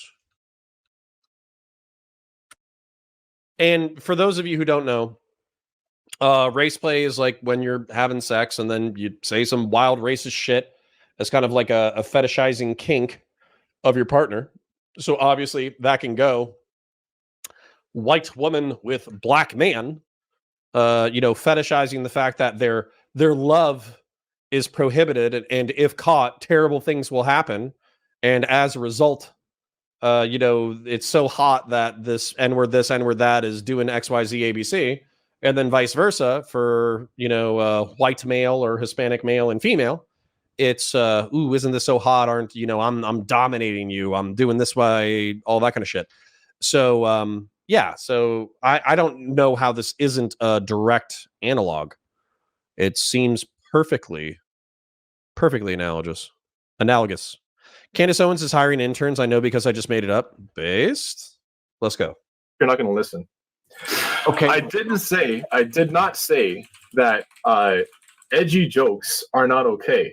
I said that the N-word as a slur between people in polite company, that is non-mixed company, is not okay, because it then reinforces the beliefs of the dominant class such that people can end up taking it out on the subordinate class. They then reinforce thoughts, attitudes, and behaviors. Okay. We're not talking about mixed company here. Okay, great. So if a black person is present, you're good. I'll give you the same answer. It would actually make me question why the white person would want to engage in that, to be honest. Same thing with rape play. Exactly. But it's not the same shit. Why not? Because, Stephen, there's not a history of a dominant mode of oppression. There's not a history of dominant mode of oppression by men over women. Spousal rape was a thing, but you already started off on the wrong foot. When you say something to me like, why not? Do you want me to answer the question? Or The problem is you don't answer. The problem is you pivot like crazy because you can't just give like a simple. Because these are not simple questions, and that's the thing. Cool. That's your problem, though. You take very complex social issues and you want to smash them down to little tiny sound bites. I absolutely do not do that, and I'm insulted that you even But you're literally doing it to me right now. The problem is what you're doing. If you cannot answer a single question to save your life, you have to pivot 15 different times. That's why when he asked you about whether or not it was okay for somebody to do something, your response was, "Well, I question the white man that would even consider doing that." Like, of course I do. It doesn't matter. It's not relevant. So I will ask it again, and we'll see if I can get one answer without a 15-minute speech. Tell me why you think it's okay for somebody to engage in rape play, where there has been a history of oppression of men over women, and there continues to be to this day, but it's not okay to engage in race play. Let me ask you a question. That's what I thought. I'm not answering shit. No. Let me ask you. Do you want the answer or not? Do you want the answer or not? You want the answer or not? You want to answer? You can answer. I'm not going to play fucking game, dude. I guess. Okay. That's the thing. It's so tough to try and come to a common understanding. That's it. I love you, but I'm not here to argue this with you.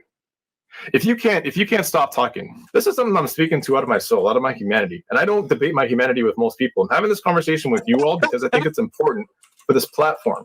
And for people of color who want to be on this platform and see this kind of toxic behavior and say, fuck it, I'm never going to go near that. That's why I'm having this conversation with you all, and for no other reason. Yo. Oh, this is going to be so rude. All right. So, Ahrelevent, followed by Destiny, say, how is making edgy racial jokes any different than people having race sexual play? And this is an interesting question because lefties kind of make sex sacrosanct in a way in which, as long as you have consenting adults, you can really do whatever you want. Not a position that I necessarily subscribe to, but something that seems consistent in left-leaning perspectives on sex. And he hasn't answered it so far, but it seemed like he was going to get into the power dynamic of it. And maybe he'll articulate it later, so maybe we can deal with that argument later. But he was saying that within mixed company for racist jokes, it's probably not as bad because this is me inferring off of Kormantine because I don't think he got to finish his thought. Within mixed company, it's better because at least you can have the person of color to check the white domination class and their racism as they're making the jokes. But I question why the white people would want to say jokes. And the reason why you want to say jokes is because they're fucking funny. That's why.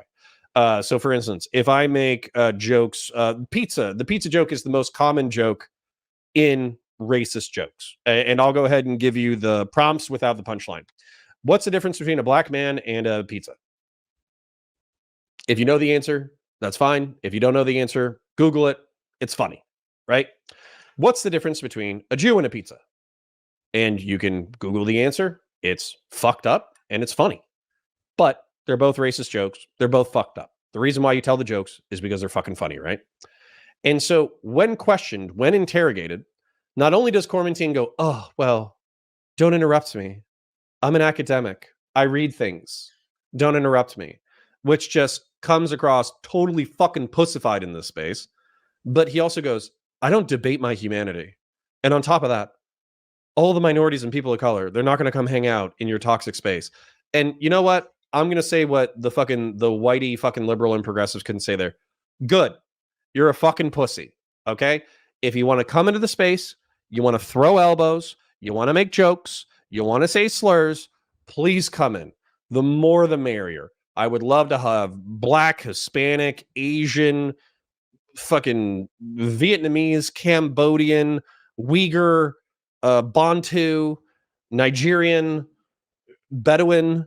I would love to have as many people as possible from as many backgrounds as possible who are capable of communicating, coming into the space in order to have fun, make content, debate things, crack jokes. Love it. Love you. More the merrier. Come on in.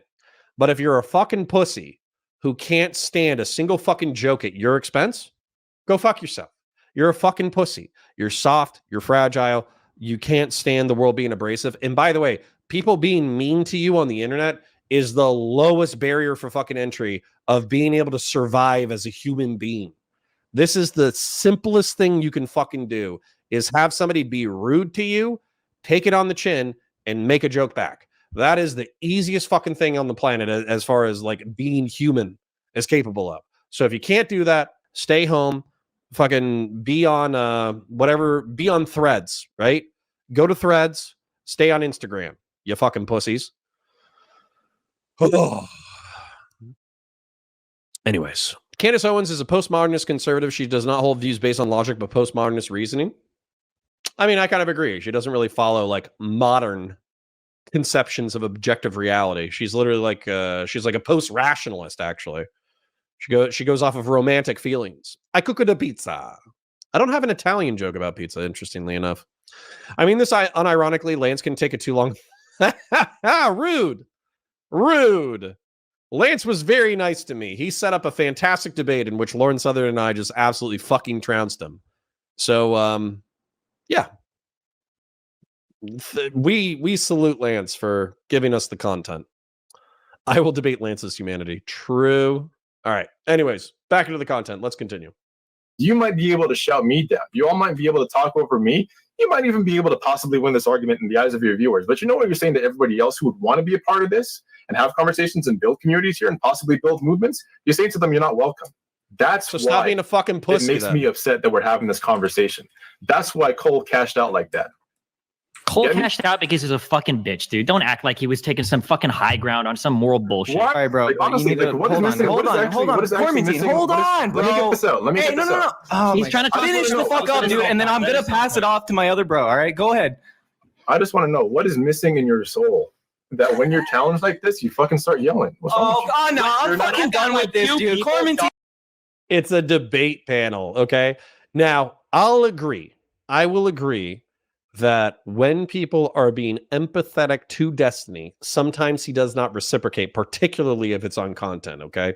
So Trihex is trying to say, hey, hurt my feelings, whatever. Destiny's like, yeah, well, skill issue.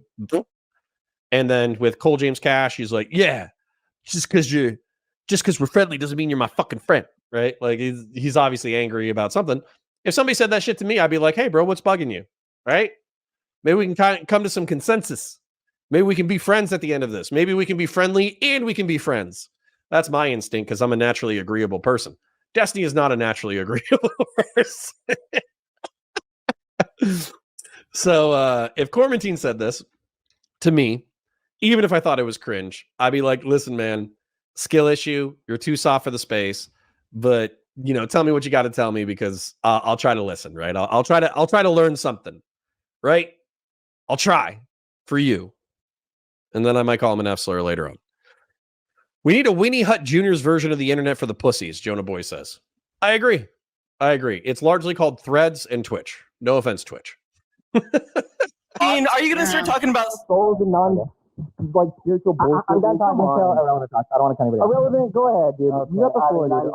I've been trying to pass it to you like 5 times. The reason why Destiny's fucking targeting Cole is because he's the weak link there, and he's already emotional about the subject, and if you're emotional about a subject, which is understandable for him to be emotional on, you've already lost the battle in the eyes of all of these fucking out of touch, nihilistic internet debate edgelords. Okay, that's the reality. It is what it is. So that's why Mindwave's trying to move away and bring Ahrelevent in the conversation. And that's why Destiny's attacking him way more than attacking Kormantine. But even when he does attack Kormantine, he attacks him from the point of view of oh, you don't have anything to teach me. Ultimately, what we shouldn't forget is this is literally Destiny defending his use of the N-word. Okay. Things like this.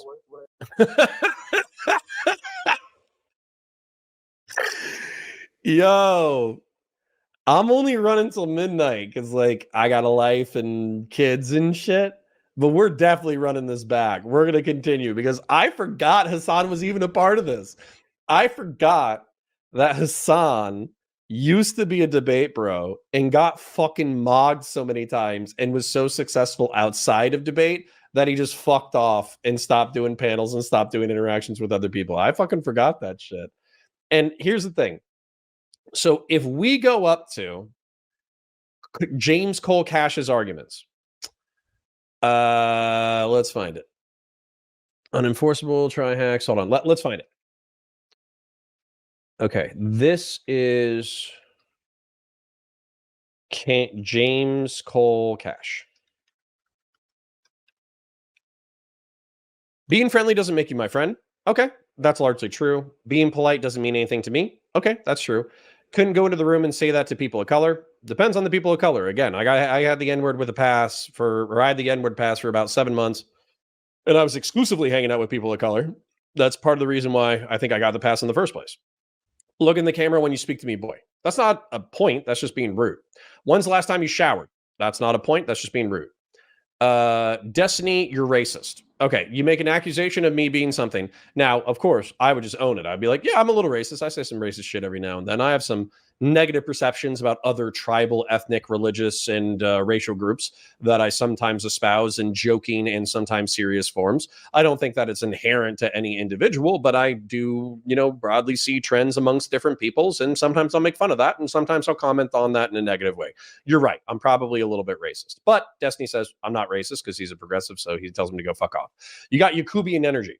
It's a little racist, but it's kind of funny. White people are created by Yakub, and we're here to, plague the planet and, demonize or, antagonize the black race. That's our role on the planet. That's kind of racist against white people, but it's funny. So who gives a shit? Sounds like you have a lot to prove. Destiny's a multimillionaire streamer who was successful in video games. He, gets girls, and in a lot of those ways, he doesn't have a lot to prove. Now, maybe he does have something to prove with his intellect and his intelligence and the ability to debate and all that kind of stuff. Maybe he's always trying to prove himself within the room to show that he's the smartest, most well-informed, most intelligent debate bro. But that's this is the space, bro. It's fucking Twitch and YouTube politics. We're all trying to prove that we all got gigabrains, right? If you treat your people like that, then how do you treat strangers? Destiny's a known sociopath. This is an accusation, but it's not like anything substantive. Hang out with your own people to Ahrelevent. And then he's racist against Ahrelevent. So Hasan is saying that there's a reason why Destiny is going after James Cole Cash, and it's because he's emotional and he's the weak link from an argumentative standpoint. My contention is that James Cole Cash hasn't even begun forwarding an argument.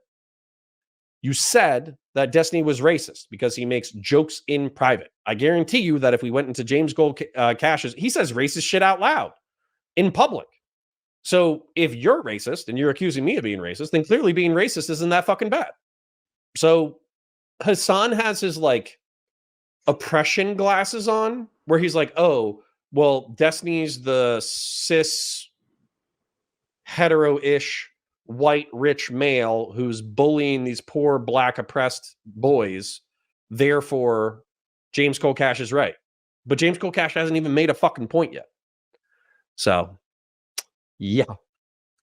This is part of the reason why I hate Hasan too, because he's incapable of recognizing arguments. Roth Barty says, how? This is how they broke off? Yeah, kind of. I think this and the Kamala Harris debate, those were the two that really like poisoned Hasan against Destiny.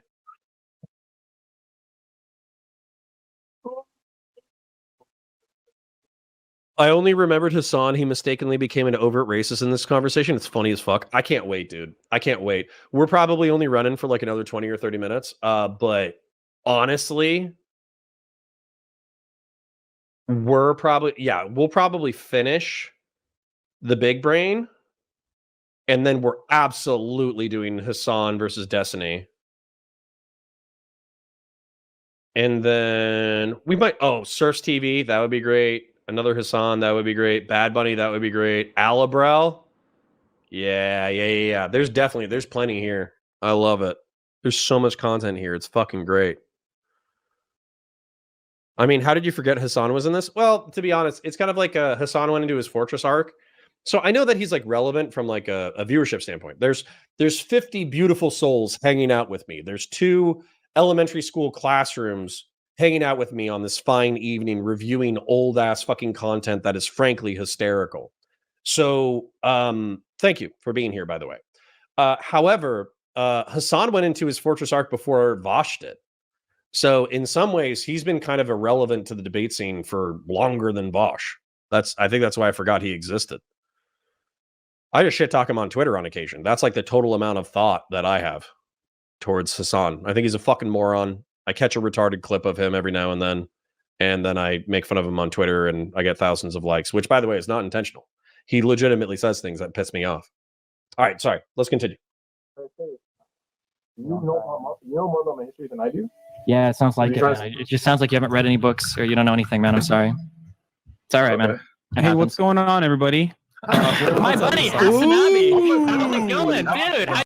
Ooh, he tried to jump in for the dog pile. What a shady motherfucker. Ooh, nice.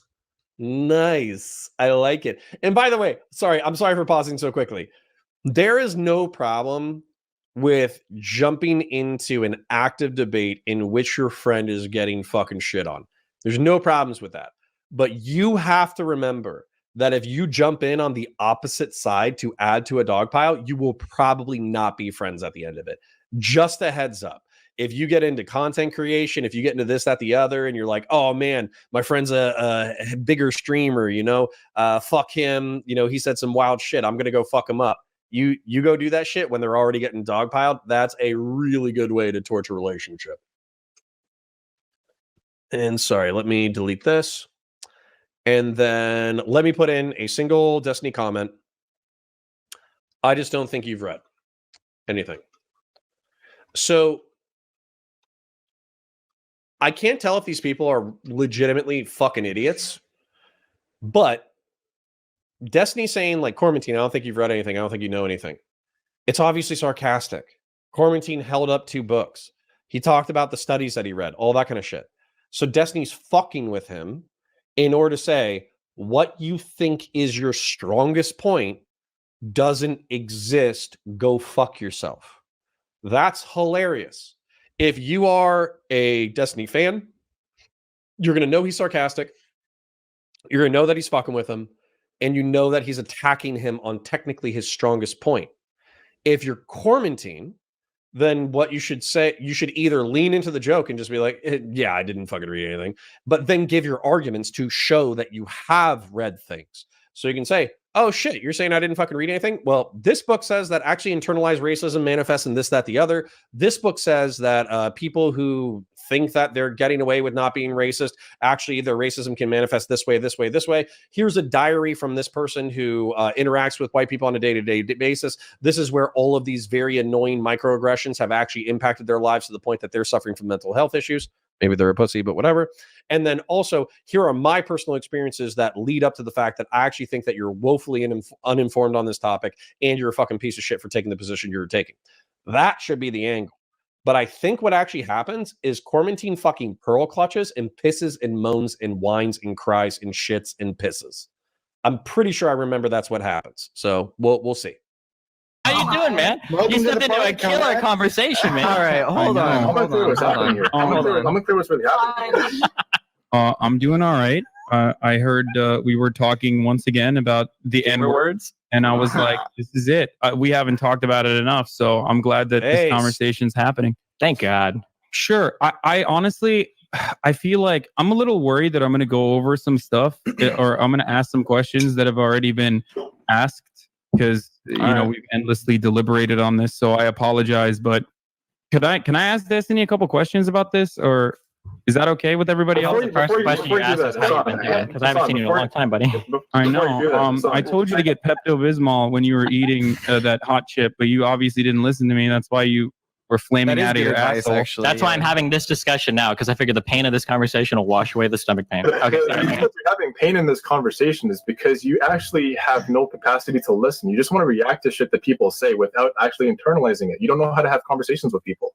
Thank you for that. All right. But unfortunately, you're wrong, and you just don't have the necessary education to know why. But I'll explain it later. Tell me how much fucking education I have, bro. Like, well, that's what you've been doing. Unfortunately, the fact...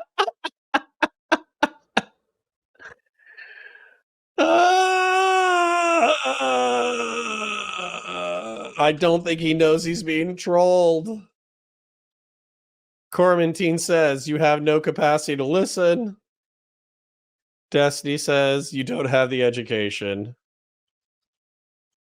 Sorry. I just need to take some notes. The fact that just came out of your mouth means that I know you. Yo, what's Pixie's fucking problem, right? She's just been chilling here watching a fucking racial massacre. She's complicit. What the fuck? You don't have much information. I'm sorry. Kormantine, do you do a lot of debates on the internet? No, I don't. By the way, I love your performance is incredible. By the way, I just got to say, I don't know. Actually, this is you're doing a remarkable job not taking the bait. I just got to say, so far, but like you already know that the moment that you get mad, it's like everyone perceives you to have lost the debate, which you haven't. I'm just saying, but I get mad all the time as well, so I understand. You were saying that the N-word in and of itself is not. No, Hasan, you fucking moron. It's okay to get mad. As a matter of fact, getting mad is one of the funniest fucking things you can do in a debate. Getting fucking mad and being correct about something and passionately articulating it is some of the things that has given me, not that I have like a shitload of fans, but it's given me the most amount of engagement and direct messages is getting pissed off, but being fucking correct. Destiny gets pissed off all the fucking time. But you know what he does? Is he reads things, he tries to understand them critically from multiple angles, then he fights people based off of that information. And so if you're capable of taking on information, but you're not capable of looking at it critically, and you're not capable of articulating it when you're emotional, then you're going to get fucking wrecked. Getting angry is not the fucking problem. Not dangerous as a word, or it doesn't always dehumanize black people, like every utterance of it. Sure, I'll give you that. Or there are certain examples where you can use it. The reason why you felt the need to elaborate on it or talk about it, and obviously there's been a lot of backlash since you did this. The reason why you felt the need to elaborate was probably because you were worried that if someone leaked it, because you do use it in private, that it might compromise your position, right? Is that incorrect? I'm not worried at all. The only thing that happens is that anytime some particular group of people get mad at me, they dig through stuff or they act like stuff has changed. This is literally the stance I've had on language for the past 7 years. Nothing has changed. It's not about whether or not I have or haven't said it before, okay? Which is not even really the topic of debate. It's about whether or not I've had this stance on public versus private language. And I've always been ultra clear. I don't care what kind of jokes people make with their friends. I care about the ideas that people have in relation to voting. I care about the way that people conduct themselves in public platforms. These are the two types of Grassroots Hegemon says, I too piss and shit myself on the internet when people disagree with me. Hassan Piker, probably. Like areas that I can police, that anybody can police. And these are the two areas that I'm most concerned with, is how people vote and how people act in public. Can I say that this is kind of missing the point?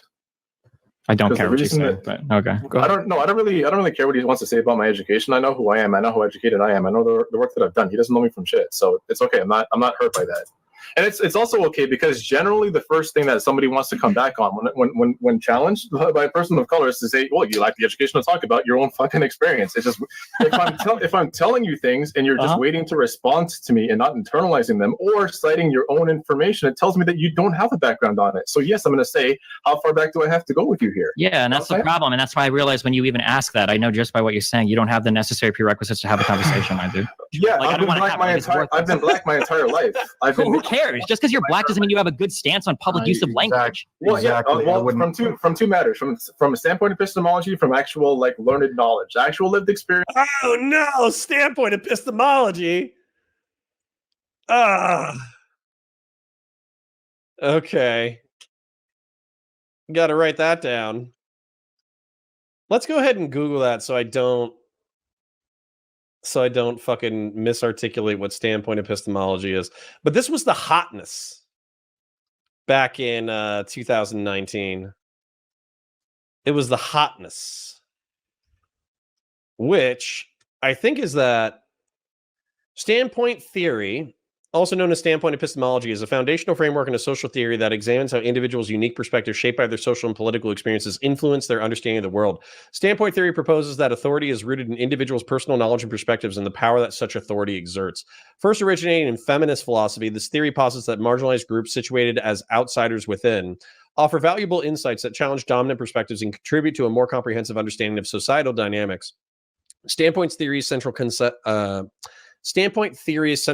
is that an individual's perspectives are shaped by their social and political experiences. The amalgamation of a person's experience forms a standpoint, a point of view through which that individual sees and understands the world.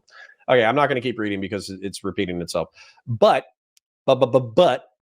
standpoint epistemology, that phrase, you have a certain experience in life, and therefore, if you have a unique experience in life or a less common experience in life, you might have interesting insight to offer back to society. Cool. No problems there.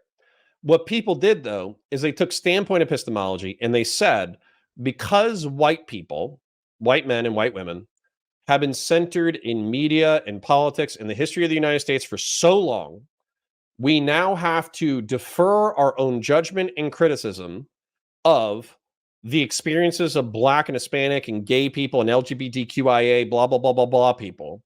And we have to take their standpoint epistemology and their perspectives and all that kind of stuff and integrate it within our own.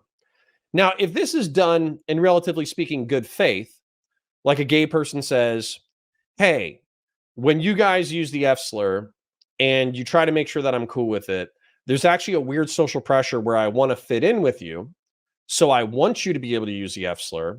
However, I also feel like you're degrading my experience at the same time.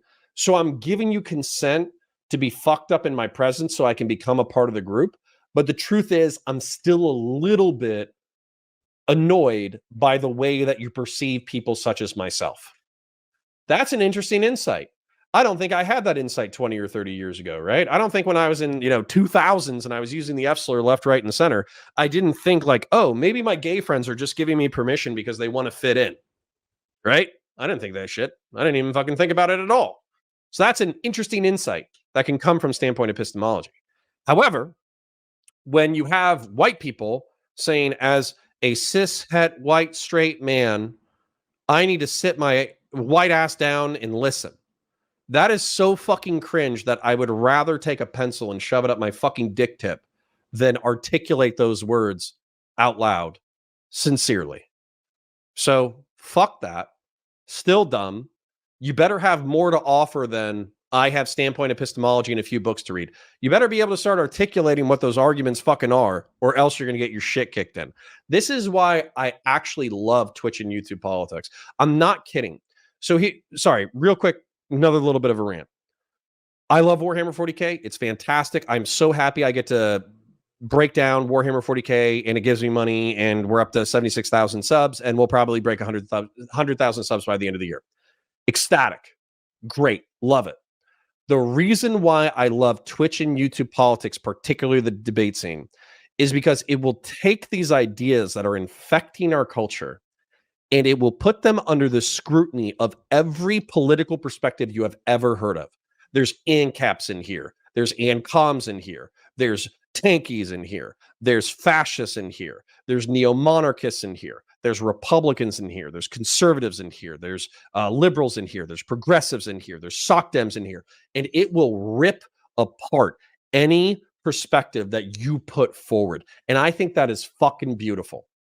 That is why I love Twitch and YouTube politics. That's why I come here. That's why I stream to 50 fucking beautiful goddamn people who are coming in and out as they fucking see fit.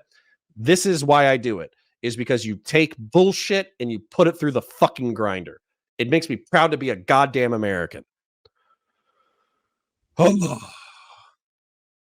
You make me proud. You. Twitch and YouTube poll. You make me proud. Experience and actual education. Even from lived experience, you can go from Chris Rock, who's oh my god, I am not interested in the conversation about who is or is not qualified to have this conversation. Sure. Can we just comedians like Richard Pryor? Comedians like Richard Pryor have been against the use of the N-word even in comedy, right? These are two black people whose lived experience is right or wrong. Just because you're black doesn't give like necessarily the correct insight on this. You do have like some personal experience that you can share that might be unlived by most white people, I would imagine, but that doesn't make your argument automatically correct. Ooh, and he articulated in a very this is why some people don't like me, because I'm very verbose. That was a very succinct way to say the same thing. It's a talent of his. The thing is, I'm not here to argue with you. That's the thing that you then don't what understand. are we here for? You're just here to talk at me. It's okay. I'm not here to convince you because I know that you're paid not to believe anything that I say. First of all, you don't know what the fuck I'm paid for. You have no fucking idea who I am or what I've been paid to do, okay? So shut the fuck up with that, all right? Again, I think this is a basic thing that should be required when we're having a conversation. Talk to me the way that you would if we're face-to-face. That's it. I don't talk to you. Dude, come on. That's so dishonest. Like, you were posturing this entire podcast. Don't pretend you weren't posturing. There isn't any singular word that is so toxic and associated with so much negative history. And I don't say it around him. It's not his business what I say in private. I know, but when you defend, and your quote verbatim was, I say the N-word in private all the time. And when you defend that, and when you say that, it all of a sudden becomes a public conversation. Okay, so hold on. I have a question. I'll pass this off to you, Ahrelevent, and then you can respond. Does the context matter of like how you say it in private? So so hold up. Sorry to interrupt my buddy Ahrelevent. So Hasan says, Destiny said, quote unquote, I say that shit all the time. I know that. I hope that y'all get this, right? I really do. Streamers say wild shit all the time. I think you could probably take half a dozen fucking clips from the night where it sounds fucking wild what I'm saying. But that doesn't mean that like I had the N-word pass from what was it, August of 2007 to March of 2008. Doesn't mean I was walking around dropping the hard ER. Doesn't mean I was being necessarily too rude. I was pretty rude, but too rude to all my black friends. They just because you like make an inference doesn't mean that's totally fucking true. And so assuming that Destiny literally says the N-word all the fucking time, it's obvious hyperbole, and Hasan's being a piece of shit. So for me, absolutely 100%. But also just to target your point there that like talking about it does damage, you could stop asking him about it and then he'll never talk about it again. Hey, I mean, that's the solution if we're being real. But also just, I mean, if we want to get really cutting to the heart of the matter, like rooted back on topic, I'm not sure if anybody has anything more necessarily to talk about that specifically, but I believe I was hitting a point where Kormantine, you said that you're okay with race play amongst informed consent. That's not what I said. That's not what I said.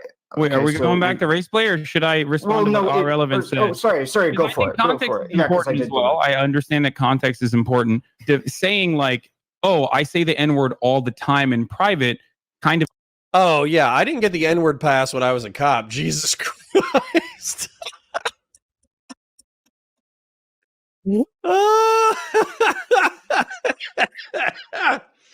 No, I was not in a patrol uniform with a body camera saying the N-word, you muppet.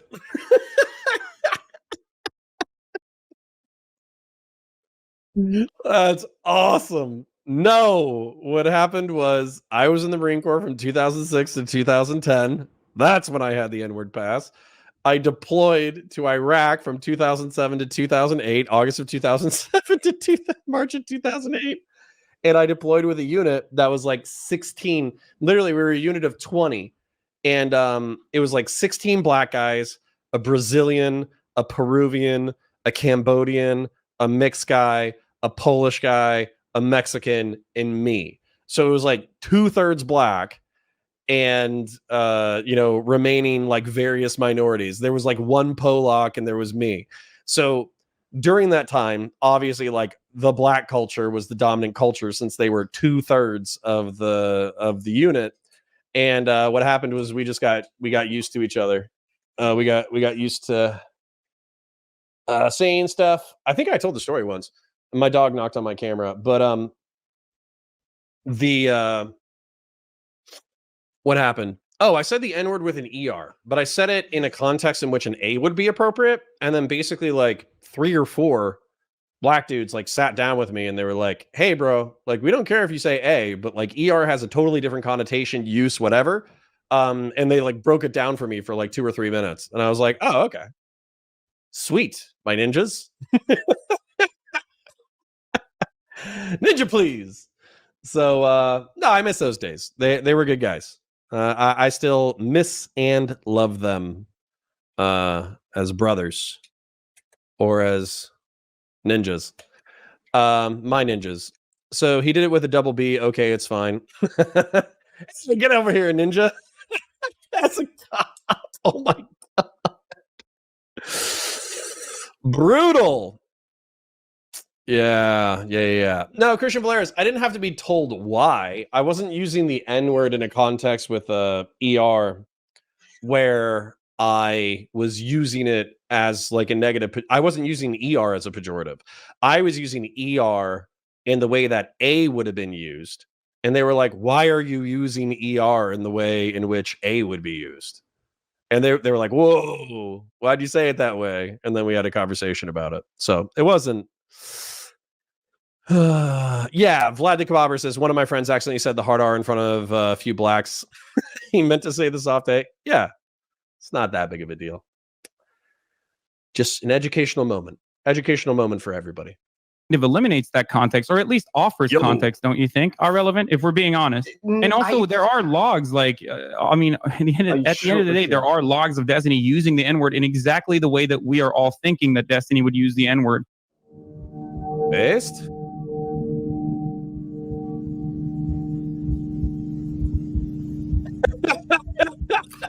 Listen, I'm not your friendly neighborhood progressive, okay?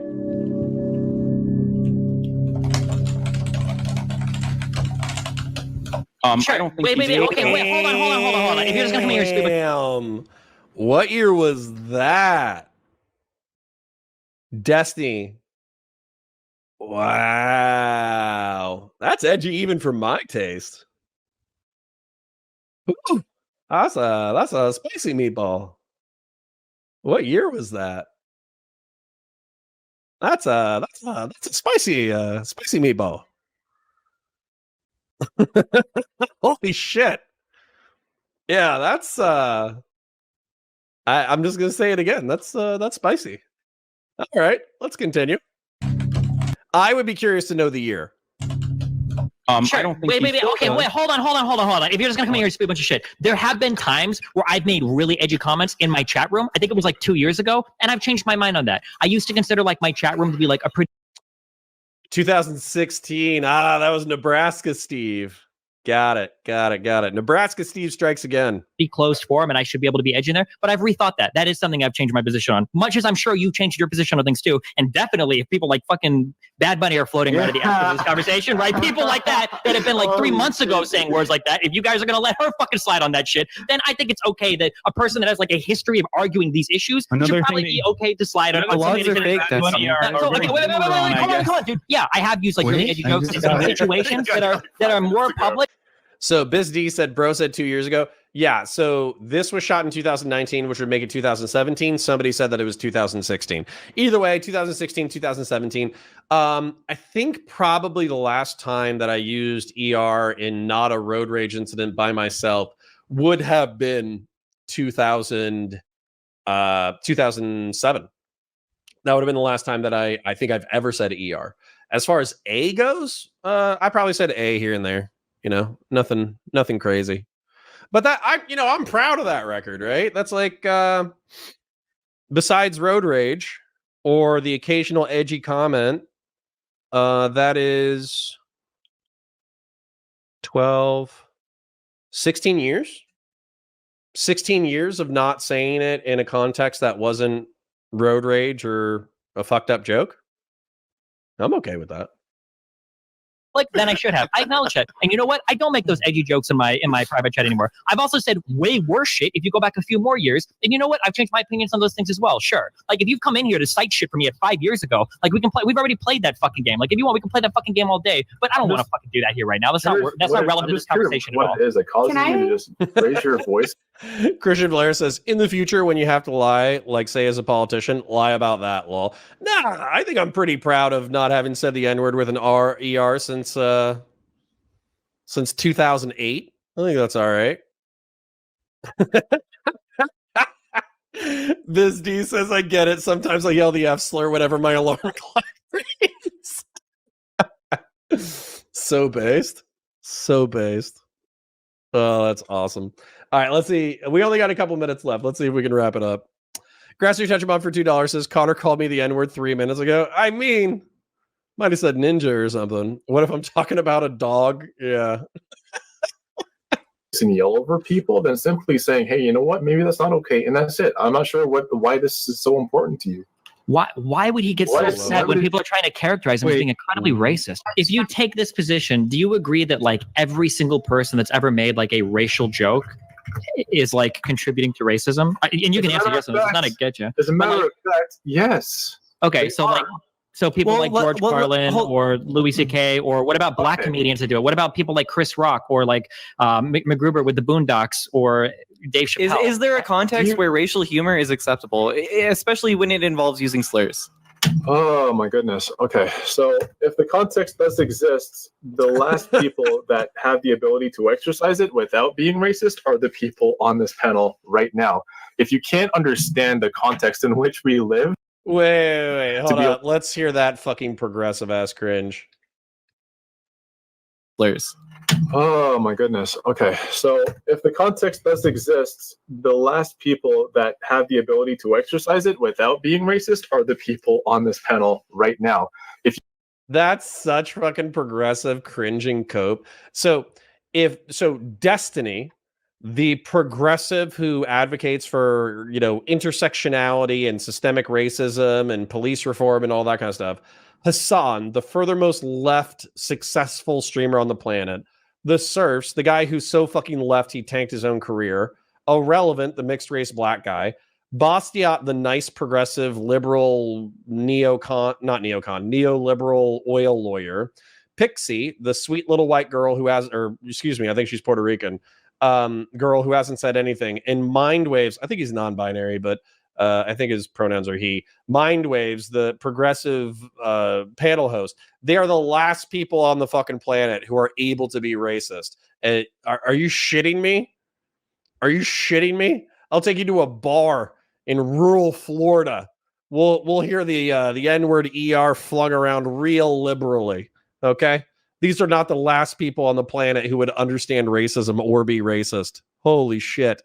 What a privileged, soft, delicate, pussy understanding of the world and the internet. What a fucking Canadian way to see things. What a fucking asshole. Christian Blair says, no, I still say the F slur in private. That slur just hits different than all the others, especially against my girlfriend and the in-laws. True.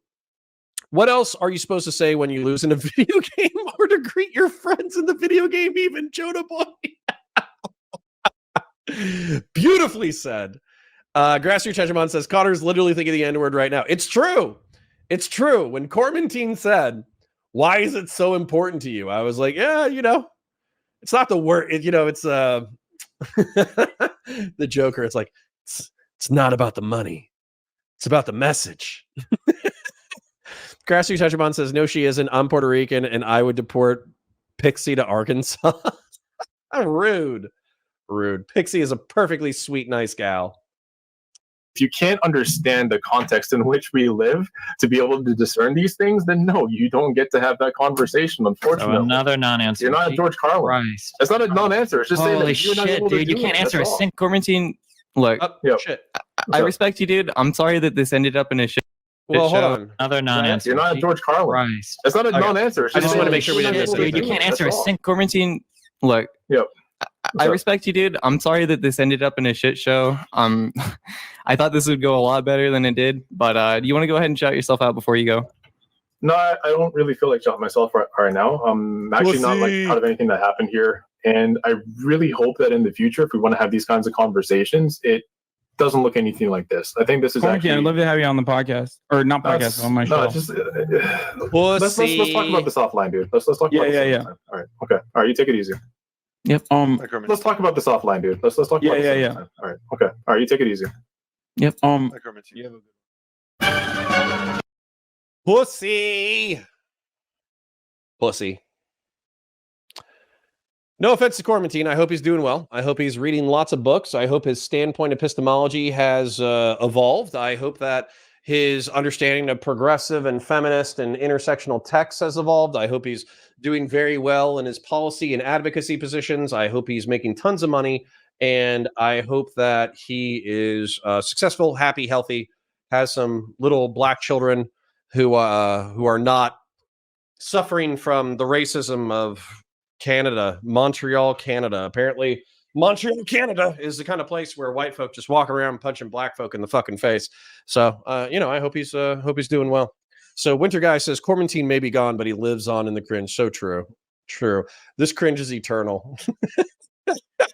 It's like I know not all you guys watch my Warhammer content, but there's a Plague song where like a Nurgle, which is the god of rot and decay, infiltrates an astro telepathic choir and then like corrupts them, so they sing a song of decay that like destroys an entire solar system. And that's what this is. This is like the perpetual cringe that continues to give, and it's beautiful in a way. Oh no, the Silver Jacket Man says Kormantine lost his job after a domestic violence charge and went crazy. That is the opposite of what I was hoping for. I was hoping that he was having little black babies and having fun and being a good man and being financially successful. That's fucking sad. That is sad. I did hear some wild shit about Cole James Cash. I feel like he threatened violence against a few other Twitch partners and creators, and then he got permabanned. I thought that's what happened. And that was like the funny thing was like Hasan was being like giga sympathetic to all these fucking creators, and then all these creators basically nuked themselves within 6 months. That's one of the things. So, I had a great conversation with Aircraft Sparky. I had a great fucking time. I'm happy to have spoken with him. But I'm not going to lie. There's this temptation. I'm not saying I'm going to do it. I'm just saying that there's this temptation. There's a temptation to drift away into your own little pocket of the internet. And I think the reason why that is because every time you have a conversation with somebody else, if they're another creator, is an opportunity for them to try to fuck you. And there are a lot of people who are interested in doing that. So they'll try to own you in a debate. They'll try to get you to say something unoptical. They'll try to fucking hold you to task for previous statements. They'll try to do this, try to do that. And so I get why if you were Hasan or Destiny or Vosh and you've been doing this for years and you had interacted with so many smaller creators before and you were already making a decent living, and then it just seems like every smaller creator is trying to fuck you in order to get more money, clout, time, and attention. I understand why you would limit your interaction. He seems to thrive on the conflict, or at least he's thrived on the conflict for a really long time. And he's kept his doors relatively open. So I thanked him for that. I think like 2 years ago, 3 years ago, I was like, hey, sorry that, oh yeah, it was probably like a year and a half ago. Mr. Girl and Lav were fucking him over. And I was like, hey, listen, I just want to shout out and say thank you for still keeping your tabs open with smaller creators. It is a lifeline. It is fun. It helps us out. It makes the space a better place. Thank you kindly. He's like, stop blowing me. I was like, all right, well, go fuck yourself then. Classic memes. But anyways, I am gonna wrap up. So it's midnight. It's 12:20. We're of course gonna come back. Now I'm thinking to myself, it's like that was obviously the beginning was a little slow, but that middle content was brilliant. Brilliant content. I fucking love it. Two black guys trying to ambush Destiny, calling him a fucking racist, and him being like, "Hey, you have no fucking arguments," and then Hasan being like, "Do they not have any arguments? Do they not? I'm here as the Turkish savior in order to save these poor blacks from being bullied by this aggressive, 5'10", 150-pound white guy." Only in Twitch and YouTube politics could you have a 5'10", 150-pound white guy bullying the fuck out of random people. It's so fucking funny.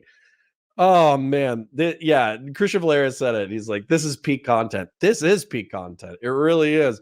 Watching morons fucking try to bring down Destiny, and him just being like, I hate you, all of you, and you can't forward an argument. It's silly. It's funny. It's lighthearted. It's weird. It scratches at deeper issues. But it's fun. It's fun, and I think that's what's important. Is I do like the depth. Like I said, I had an epiphany tonight where I really valued how much Twitch and YouTube politics is capable of taking really fucked up ideas and blending them into their shittiest essence, and then kind of discarding of all the chaff.